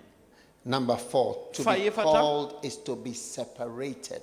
Ny hoe natsoina dia ohatrany hoe natokana ianao. Wow. Wow. Are you ready to be separated? Vonina ve ianao mba ho atokana mihitsy e? Are you ready to be separated? Ianao ve hoa vonina mba ho atokana mihitsy? Nobody who is called is not separated. Reo re tsisy nizaniza zany hoe natsona ianao ka tsy natokana zany. Oh, you see me standing here, but I have 4 sisters. Za zao amijoro eto a, manana anabavy efatra. Yes. I have many cousins. Manana cousin sy cousine betsaka. Yes. Yen. I have many classmates. Manana mpiara-mianatra betsaka. From each school I went, I have classmates. Tamin'ireo école fianarana nalehako rehetra nisy From mpiara-mianatra secondary betsaka. school, I have more than 200 classmates. Tany amin'ny école voalohany andehanako secondaire mihoatra amin'ny 70 mpiara-mianatra amiko. From medical school, I have more than 55 classmates. Mpiara-mianatra amiko tany amin'ny école de médecine any amin'ny 50 mahery any. To be called is to be separated. Ny dikany hoe natsona dia navahana na natokana hiala maro ianao. To be called is to be separated. Natokana ianao. You end up being separated. Ny efaranao a dia voatokana ianao, natokana ianao. Amen. Amen. How many are ready to be called? Firy aloha mba vonina hoe ho atsona izy. This is what it means. Zany ny dikany. You'll be separated. Ho avahana ianao, ho atokana ianao. Number 5, to be called is to be sent out properly. Ny dikany hoe natsona ianao dia hoe irahana mazava tsara. Number 6, to be sent is to be called is to receive grace. Ny ato hoe natsona ianao a dia nandray fahasoavana. Number 7, to be called is to receive a ministry. Nandray asa, ny atao hoe natsona ianao dia nandray asa fanompona ianao. Amen. Amen.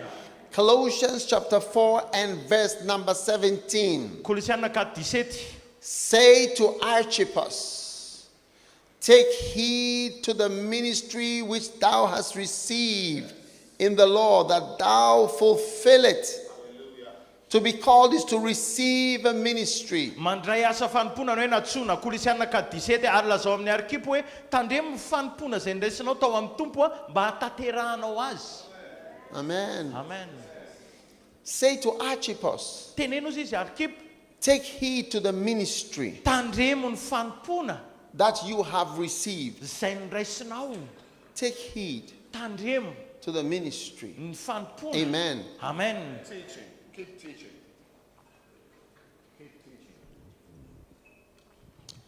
Years ago, Taona maro lasa ministry, to be in the ministry is to be a waiter. ny ohatrany ao anaty asa fanompona dia ohatrany hoe miandry ianao zany. A waiter is serving food. Ohatrany hoe serveur ianao azafady. Ohatrany hoe le mpanome sakafo reny any amin'ny restaurant zany. Nowadays, when I go to a restaurant Rehefa makao amin'ny restaurant and I see the waiter, rehefa mahita an'le serveur zany mpandroso sakafo, I remember myself. dia tadidiko ny tenako. I am a waiter. Za koa serveur Serving mpandroso sakafo, some things. mampandroso zavatra. The waiter is serving food. Le serveur zany mampandroso sakafo, I am serving the word. za koa mampandroso teny. And the waiter must never get angry with the customers. Dia tsy mahazo tezitra amin'le client mihitsy ho an'le mpividy mihitsy le serveur. When they look at the food, say, this food is not salty. Dia ozy izy zareo mijery an'le sakafo hoe tsy ampy ty sakafo ty. This one is bent. Ty ray ty may. Change it. Ovay any io. I don't like this. Tsy tiako io. Yes, sir. Eny tompoko. Smile Mitsikitsiky. and continue serving. Dia mitohy mampandroso sakafo Continue ihany. serving. Mampandroso sakafo hatrany. To be in the ministry, to be called, is to receive a ministry or to receive an important invitation to serve. Ny atao hoe natsony ianao dia ianao nomena asa fanompona na hoe nahazo antso ohatrany hoe anolotra anomeny hafa. Amen. Amen. You know, Anompo. I will tell you something that happened to me. Teneniko zavatra niseho tamiko nareo In 1988, tamin'ny 1988. how many years ago is that? Firy taona lasaka izany zao 1988. Huh? Where are there any book on anointing? I don't see even one. All right. Enina amby telopolo taona This lasa. one? Yes, sir. And there's one here. All right. Glory to God. In 1988, Tamin'ny 1988 I was in my final year dia taona farany ahako of medical school. tao amin'ny école de I became médecine. a doctor on the 10th of March in 1989. Za zany lasa dokotera tamin'ny 10 mars 1989. Yes. Eny. And a famous man of God in Ghana who built the biggest church in the whole of Ghana up till today died on the 4th of May, a few days after I became a doctor. Dia nisy lehilahy n'Andriamanitra lehibe zay tany 1989. tena hoe nanangana fiangonana ngeza be tao Ghana. Maty izy 4 mai 1989 fotoana fohy tao aorianany na dokotera. Yeah. Eny. Now, when I was in school in the last year, in June 1988, about 9 months before I became a doctor, Volana Jona zany 1988 volana vitsivitsy alohan'ny atongavako ho dokotera tamin'izany zany. I was in a town like this. Dia tany amin'ny tanàna ray ohatry This ty town, Ihosy, is similar to the town I was in. dia ty tanàna hoe Ihosy ty mitovy amin'le tanàna nisy anah mihitsy zany dernière tamin'ny école de médecine. And one night I was praying Dia ndray alina mivavaka and I was listening to preaching. dia nieny toriteny Yes. eny. Acts chapter 10, 44 verse says that as they were listening to the word of God, the Holy Ghost fell on those who heard the word. Acts 10, 44. Asan'ny apôstôly 10:44 io zany ten'Andriamanitra ary raha nieny teny zareo izy dia fanamasina nirotsaka teo aminy. Ezekiel chapter 2 verse 2 says that the Spirit entered into me when he spake to me. Ezekiela 2:2 izy ny ten'Andriamanitra ary le fanahy izy niditra tao amiko tamin'izy niteny tamiko.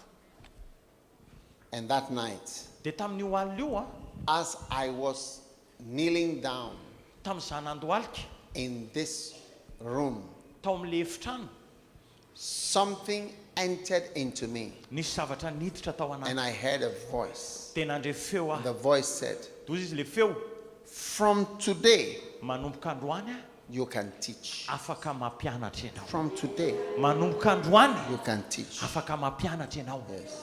Eny. That's when I received my ministry. Zay ny nazahoako ny asa I was a student. Mpianatra tamin'izany. I told you God likes young people. Zaho miteny anao Andriamanitra hoa tia I tanora. was 25. 25 taona tamin'izany. I was not married. Mbola tsy nanambady. I was a student. Mpianatra. I didn't have anything. Tsy nanana n'inonina. But he said, from today, Fa ozy izay manomboka you androany. can teach. Afaka mampianatra. 1988 in June. 1988 Hallelujah. Juin 1988. Alléluia. And from that time, Tena nanomboka tamin'izay I fotoana had zay. a small group like just these first 3 rows. here. Tena nanana groupe ohatrany reto le rangé anankitelo reo seza telo meloa reo I started to teach tena nanomboka nampianatra. and to preach Teny toriteny. more. Betsaka.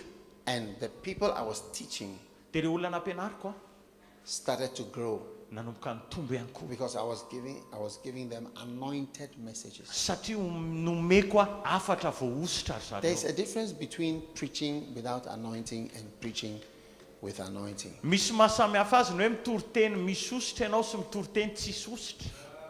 When you are preaching, one of the ways to know whether what you are preaching is anointed is from Luke chapter 4. Bible says, all eyes were fixed on him.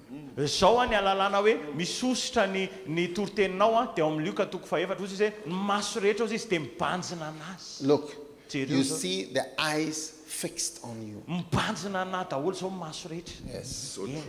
Yes, you see the eyes fixed on you. Hitanao le maso That's how mibanjina. you know. Zay ny alalana.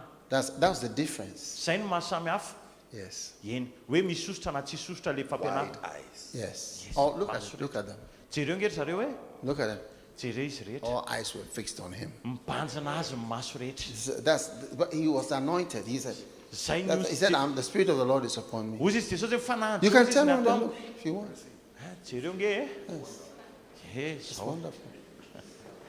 You can turn around and look. Jereo afaka mitodika nareo dia mijery. Some of you, when you are preaching, your members are falling asleep. Nareo sasany aminareo rehefa mitoriteny resy toro mikambana aminareo.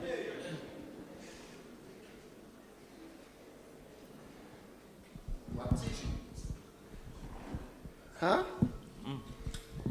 I want to recommend to you this book, Steps to the Anointing. Tiako mba ohatran'ny hoe recommandé anareo an'reto boky reto dingana makany amin'ny ositra.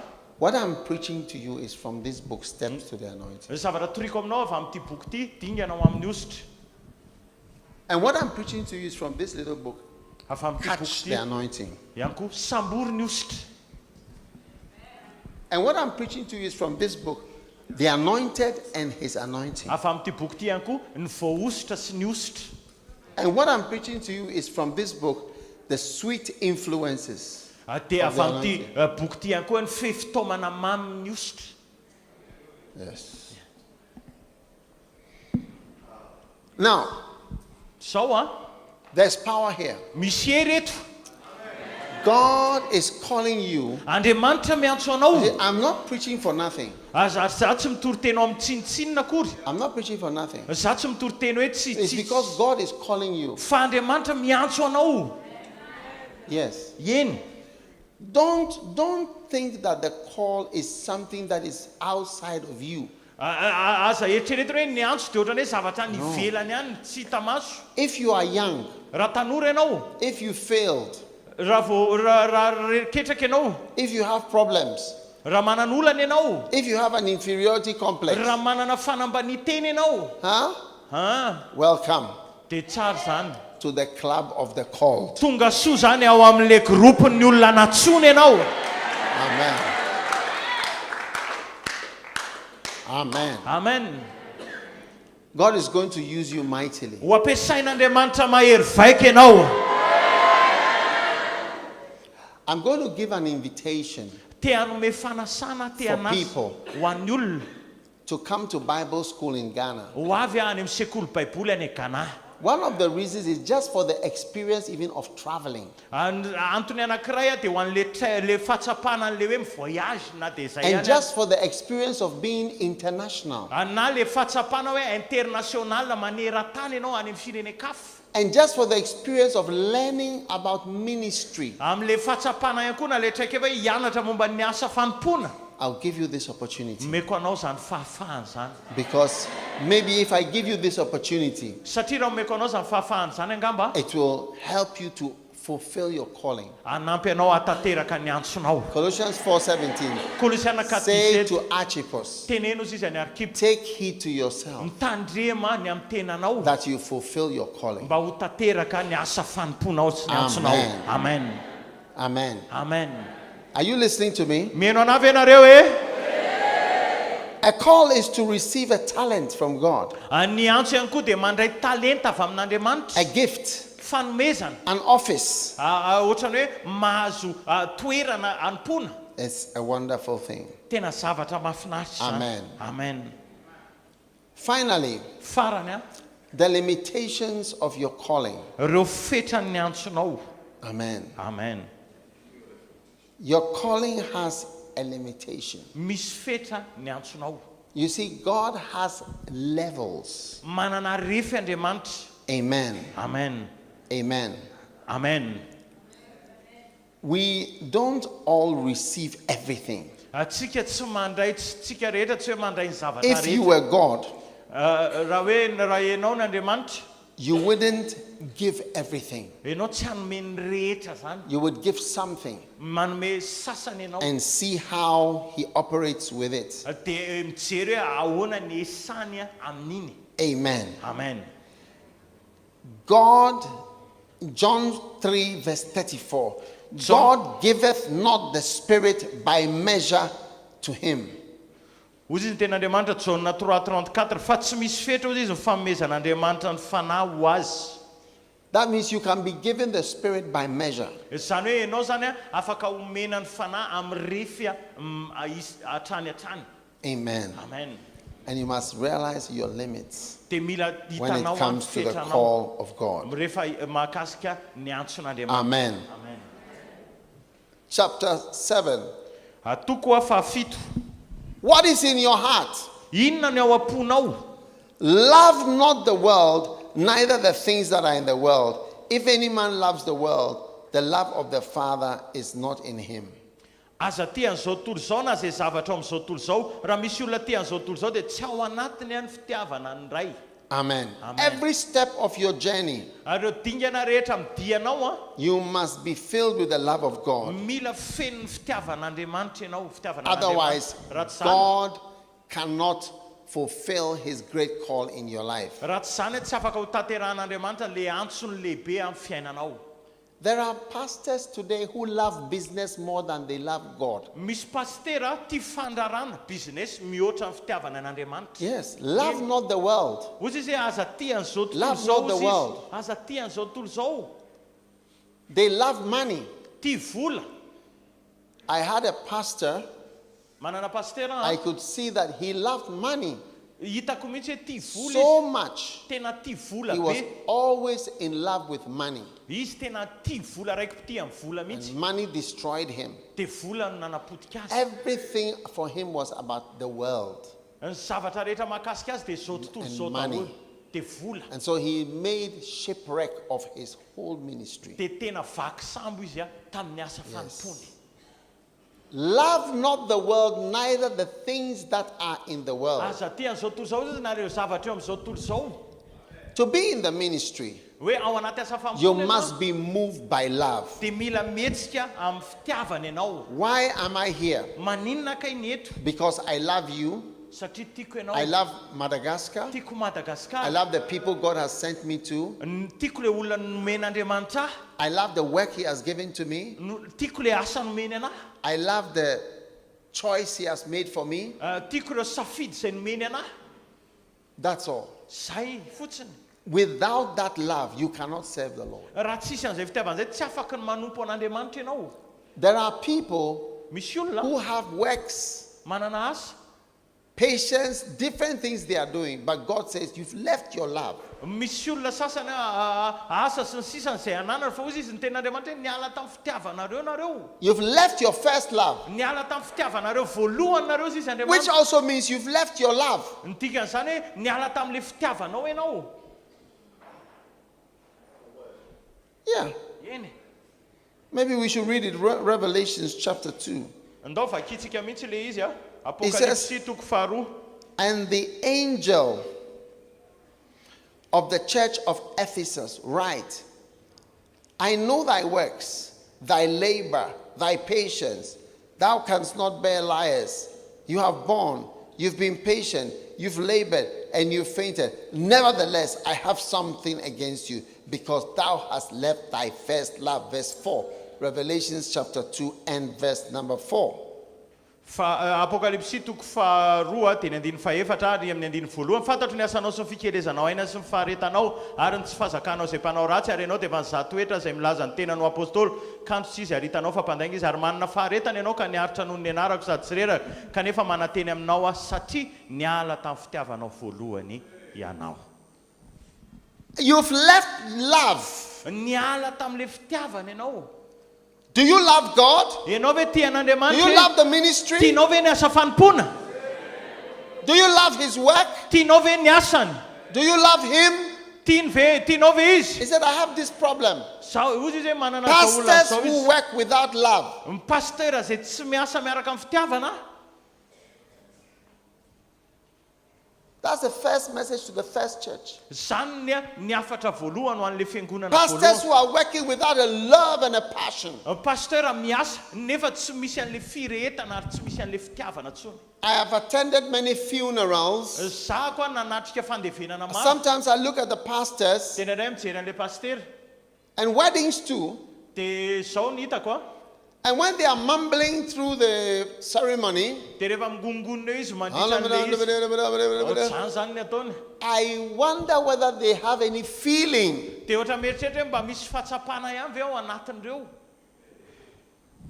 In what they are doing. Amin'ilay zavatra ataony. Whenever I have a wedding Rehefa misy mariage a. that I am Dia officiating, hoe zako no mitarika an'ilay izy. I am also rejoicing over the people who are getting married. Dia za koa mifaly miaraka amin'ilay olona le mpanambady. I do it with feeling, Za manana fahatsapana. with joy. Fifaliana. I'm happy Faly ah. they're getting married. Hoe manambady ry zareo. I don't just stand there Fa tsy hoe mijoro eo fotsiny ah. and say, Dia miteny. you take this man to be your wife. Raisinao ve ty le You vehivavy take ty ho this woman to be your vadinao. husband. Raisinao ve ty ho Let lasa us ramatoa pray. vadinao. Let us pray. Ndaontsika Oh God in hivavaka. heaven, Raha izy any thou who an-danitro. seeth all things, do this and do that. Hoe sao zany ataovy ty ataovy zany. No, Tsy I'm ah. excited. Metanetana. Amen. Yeah. God wants you to work for him with love. Tian'Andriamanitra ianao hiasa miaraka aminy miaraka If you amin'ny fitiavana. don't love it, go and work in the bank. Rehefa tsisy fitiavana andana miasa any amin'ny banky e. Yeah. Yeah. Find a job. Andana mitady asa hafa. Go find a job Andana somewhere. mitady asa hafa any ananana. We are in this for love. Fa ataontsika ty ampitiavana. I'm happy to be here. Za faly zao tonga I eto. don't want to be anywhere else. Za tsy te ho any amin'ny toerana hafa It's a sasany. good thing to be here Tena zavatra tsara hoe eto blessing. ah. Tena fitahiana. to serve the Lord. Manompo an'Andriamanitra. Amen. Amen. Now, Zao ah. we are ending, Mamara antsika. but God monitors your works. Fa Andriamanitra manara-maso ny asanao. God is not looking at your car. Tsy mijery ny fiaranao Andriamanitra. You know, one day somebody came to look for me and he was looking for my car. Indray andro zay nisy olona nijery anahy dia fiarako no nitedaviny. He wanted to see what car I was driving. Tiano fantatra hoe fiara ohatrany ahoana no entiko. Some people are always looking at people's cars. Misy olona jery foana hoe inona ny tomobilan'ilay olona. Yes. Yeah. Do you have a Mercedes? Manana Mercedes ve ianao? Do you have a BMW? Manana BMW ve ianao? Do you have a what? Inona koa? Jaguar? Manana Jaguar ve ianao? God is looking from heaven. He can't even see your car. Andriamanitra mijery avy any an-dany tsy hitany akory raha ny fiaranao. He says, I know your works. Fantatro izy izy ny asanao. Yeah. Eny. He said, I know your works. Fantatro izy ny asanao. Every single church, Ny fiangonana rehetra. he told them, I know your works. Teneny daholo hoe fantatro ny asanareo. That's all that God sees about me, Zany ny hitan'Andriamanitra mahakasika anahy. is I know your works. Fantatro izy ny asanao. So this is Pastor Fortune. Ito zany Pasteur Fortune. Jesus is monitoring him. Jesosy zany zao manara-maso azy. Do you know what he's monitoring? Ino ny tianareo fantatra ve inona He's jeren'i Jesosy? monitoring his works. Ny asa ny jeren'i Jesosy. Yeah. Eny. That is why when you die early, Zany ny antony hoe raha maty tanora ianao maty aloha ianao. It's a tragedy because you don't get enough time to do enough works. Dia tena zava-doza zany satria tsy nahazo fotoana betsaka ianao ahafahanao hanao asa betsaka. When you get to heaven, Rehefa tonga any an-danitra ianao, all the works you've done on earth ny asa rehetra izay nataonao teto tany contribute to your position and your reward. dia misy fetraikany amin'ny toerana misy anao any an-danitra sy And mivality anao. you can't go back. Dia tsy afaka miverina ntsony You ianao. can't go back Tsy afaka hoe hiverina to do ianao some more. hoe hanao mihoatra. I once wrote a song. Zay ndray andro nanoratra I hira. once wrote a song, Nanoratra hira. and the song says, Dia ozy izy le hira I hoe don't want to say I want to go back to do some more. tsy te hitena hoe hiverina indray hanao mihoatra. When I get to heaven, Rehefa tonga any an-danitra I don't want to say tsy te hitena hoe I want to go back hoe te hiverina to earth any eny to do an-tany some more. hanao mihoatra. I don't want to say that. Tsy te hitena an'izany When I finish on this earth, rehefa vita ny eto amin'ity tany ity ny ana I don't want to say tsy te hiteny ntsony hoe I want to go back hoe te hiverina to do some hoe more. hanao mihoatra. I want to be happy that I've arrived in heaven. Za te ho faly hoe tonga any an-danitra. I don't want to sit on a lonely bench Za tsy te hipetraka eo amin'le seza on the mitoka streets of gold hoe eny amin'le lalambe and bow volamena down my head hoe manondrika ny lohako and think of this earth dia mieritreritra ny ety and an-tany ask myself, dia manontany tena why didn't I do more? maninona ny tsy nanao mihoatra. Why didn't I obey early? Maninona ry tsy nanomboka Why didn't meloa. I follow Jesus? Naninona ny tsy nanaraka anany Jesosy. Why didn't I try to fulfill my ministry? Naninona ny tsy niezaka nanatateraka ny asa fampoko. What was I thinking about? Inona raha mba nieritreretiko. I had so many years. Nanana taona maro be Why didn't I finish? Naninona ny tsy nahavita. Why didn't I finish Naninona ny tsy nahavita. what I started? Zany rehefa hoe nanombo zavatra tsy One nahavita day zay I natombo. was going to wait on the Lord Zany ndray andro zay ny andron'ny tompo for a few days. tamina andro vitsivitsy. When I opened the door Rehefa sokafako varavarana to the place the room tao amin'le efitra where I was going to pray, hoe andeha ao amin'le ivavahako I heard a voice. nandre feo And you know what the voice said? dia tianao fantatra hoe le fiteny Do le you feo. want to know what the voice said? Tianareo fantatra ve le feo henoko hoe I don't know if you want to know what the voice tena tsy said. haiko hoe tena tianareo fantatra ve le izy. The voice said, Ozy izy le feo pray that you may finish your work. mivavah ozy izy mba ho vitanao ny asanao. Yeah. I was startled Dia zahako tena gaga because I wasn't thinking about that at all. za tsyna tsy nieritreritra an'izany But the mihitsy. Lord made me to pray that I should pray that I will complete the work that He has given me to do. Fanasen'Andriamanitra mivavaka hoe mivavaka mba ho taterako ho vitako le asa zay nakinina tamiko. Wow. Wow. I know your works. Haiko ny asanao. Ephesian church. Ny fiangonana I atao know your Efesosy haiko ny Church of fantatro ny Smyrna. asanao. Smirna I know thy works. haiko ny asanao. Fantatro ny asanao. Revelations 22 verse 8 to 10. Apocalypse 2 8 ka hatramin'ny 10. Pergamos, I know your works. Pergamos fantatro ny asanao. Revelations 2:12 to 14. Apocalypse 2 12 14.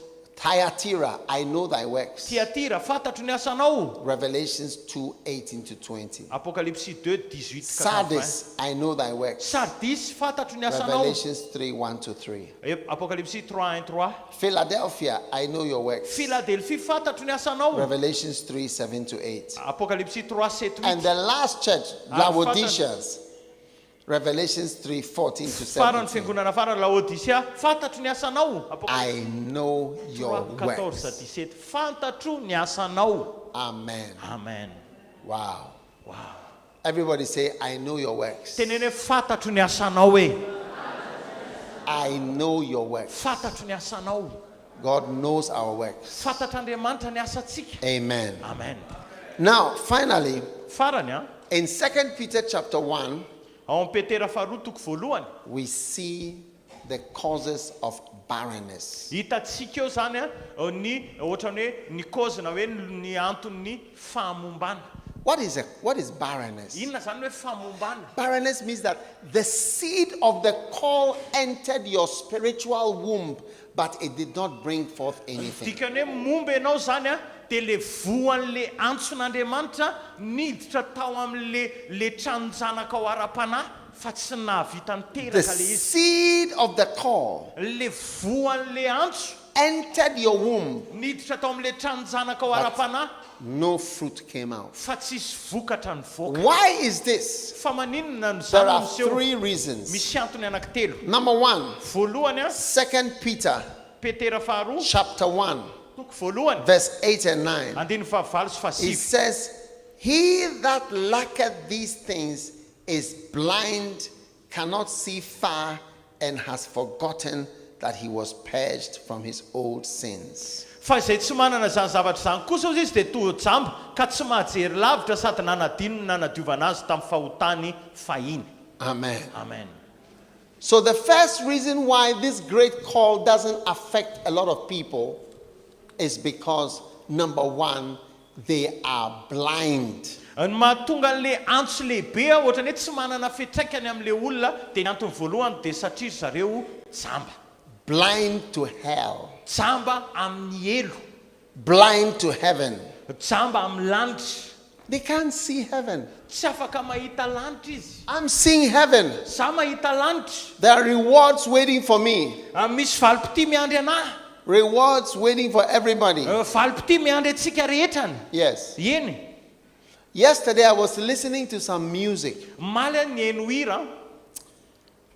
and it was music by a singer Dia hirana mpihirara izay who is dead. efa maty izy. And as he was singing, Dia he tamin'izy said, ny hira, Lord, if I live for you. raha velona ho izy dia velona ho anao. And if I die for you. Dia raha maty aho dia maty ho anao. Wow. Wow. I was thinking about him because he's dead. Nieritreritra anazy aho satria efa maty izy.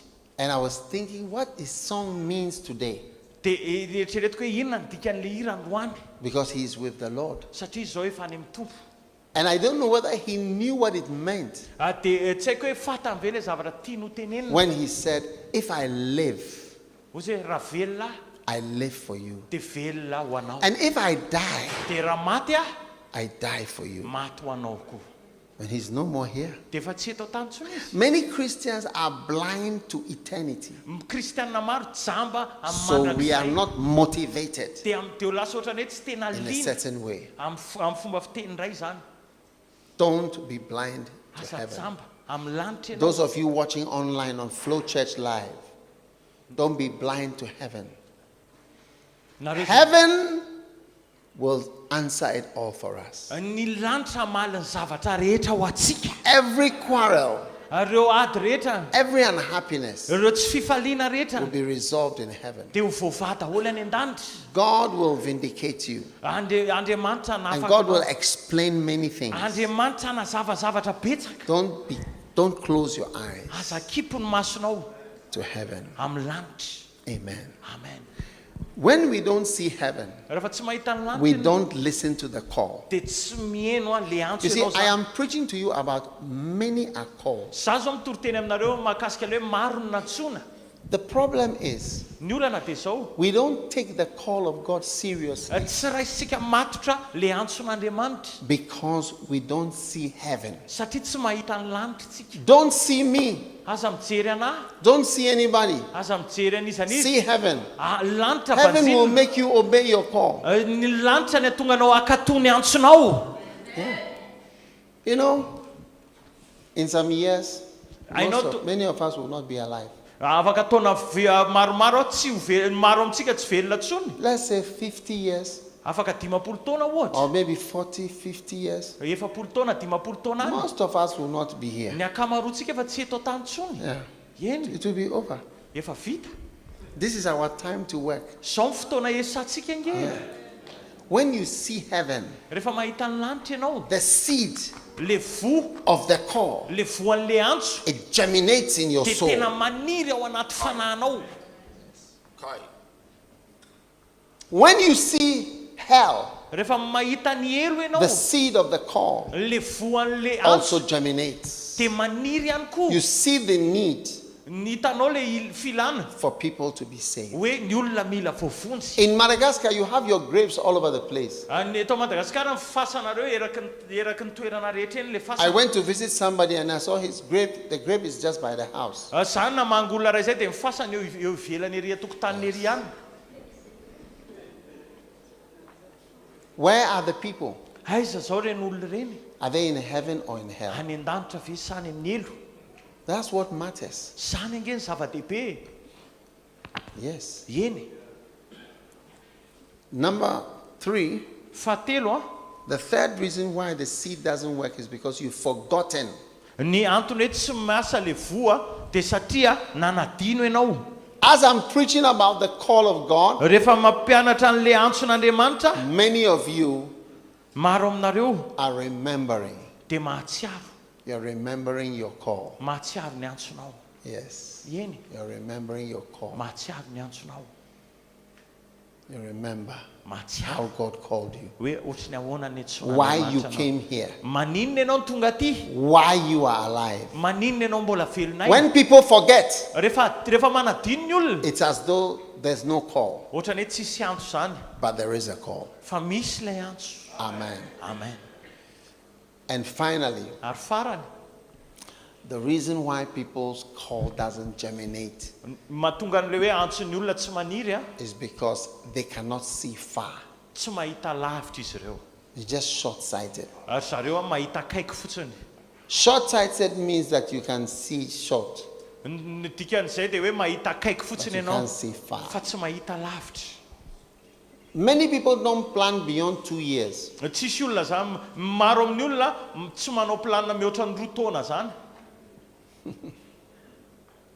Many people don't plan anything beyond 2 years. Maro amin'ny olona tsy manao planina mihoatra ny 2 taona. But God is blessing you today. Fa mitahanao I want to Andriamanitra encourage androany. everyone who's watching. Te hampahery anareo rehetra ako. Obey the call of God Akatoavy ny and antson'Andriamanitra. become a missionary. Dia ndana tongava ho Become missionnaire. a sent one. Okay ianao mba olona ho Say irana. yes. Tenena eny. Yes Eny to God. amin'Andriamanitra. Don't say wait. Aza miteny hoe andraso aloha. Don't say maybe. Aza miteny hoe ho teo. Don't say see you later. Aza miteny hoe mbola iontsika. Don't say can we have a meeting. Aza miteny hoe aleo aloha Say isivoriana. yes to God. Fa tenena hoe eny amin'Andriamanitra. Don't be frightened by the casualties of ministry. Aza matahotra an'ireo zava-miseho amin'ny asa fanompona. Amen. Amen. Do you know one of the reasons why people do not enter the ministry? They see casualties. They see people who have failed. They see people who have had disasters and they are frightened. Anisan'ny antony anankiray mampatahotra ny olona tsy hiditra ao amin'ny asa fanompona dia satria mahita ny niseho tamin'ny hafa izy, nahita ny olona raraka izy, nahita ny olona niaran'ny zava-doza izy tao anatin'ny asa fanompona dia lasa matahotra hiditra izy. There are accidents on the road. Misy lozana eny amin'ny lalana e. Have you stopped driving? Dia ianao hoe tsy misofera intsony zany ianao fa nahita loza indray mandeha. Have you stopped driving? Efa nitsahatra tsy nisofera intsony ve zany ianao e? You still drive. Mbola mitondra fiara ihany A ianao. lot of terrible things have happened on the road. Misy zavatra ratsy maro niseho teny an-dalana teny. That doesn't mean the road should not be used. Zany akory tsy midika hoe tsy azo ampiasaina intsony le It lalana. means the road should be used with care. Fa mila ampiasaina le lalana mpitandremana ny dikany. Eny. Because they are reality. Stand to your feet, Ndao everybody. hiaritsangana ary tsika rehetra zao a. Ndao hite tanana mafy ao an Jesosy sika.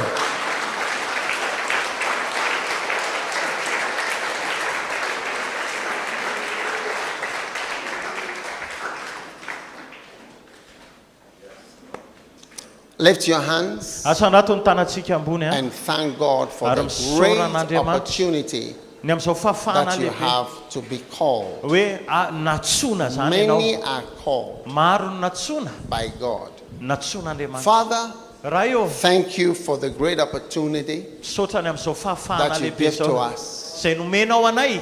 Let there be many Aoka isy maro a that serve you here. anompo anao eto In the name of amin'ny Jesus. anaran'i Jesosy. Amen. Amen. Now, if you are here and you would like to obey the call of God, maybe to be a missionary or to come to Bible school, I want you to lift your hand and come to the front here. Raha eto ianao androany te hakatoa an'le antson'Andriamanitra ianao ho lasa missionnaire ary ho avy any amin'ny sekoly baiboly a. Tiako ianao hanandratra ny tananao dia makanesa eto aloha eto a. Makanesa come aty here. aloha aty. Come here. Makanesa aty aloha aty hazamenatra Come here. hoe te I want hatateraka to an'le be a antso Bible ianao. school in Ghana. Hitondranao any amin'le baiboly sekoly baiboly any Ghana ako a. Manasanao any a. Mandrosoa aty aloha aty.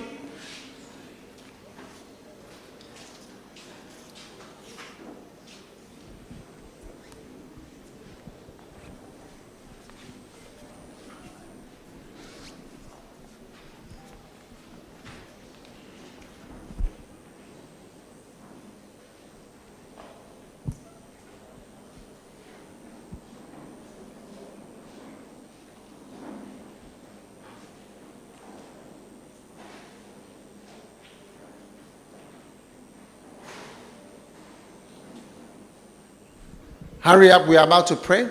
Shall we pray? All right. Lift your hands, those of you who've come to the front. And everybody else join. Father, I thank you for all these who are giving themselves to go to Bible school and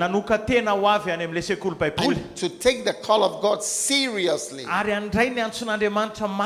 Bless each one of them. I pray that they will have the opportunity to go to Ghana, to go to Bible school, to become ministers of the gospel, to become a blessing to Madagascar. Thank you for your mighty power that is manifested right here. In the name of Jesus, we give you thanks, Lord. And everyone said, Amen. God bless you. Now, all of you here, when we close, we're just about to close. Come and sit on this side. On this side. And we are going to explain to you, if you are serious about coming to Ghana to go to Bible school, we want to meet with you and show you what it means practically. And God is going to bless you amazingly. So as soon as we close, come and sit on this side. And those who are very serious, how many of you are serious? Oh, this is a great opportunity. In the mighty name of Jesus. Amen. God bless you. You may be seated. You may be seated. Many are called. Many are called.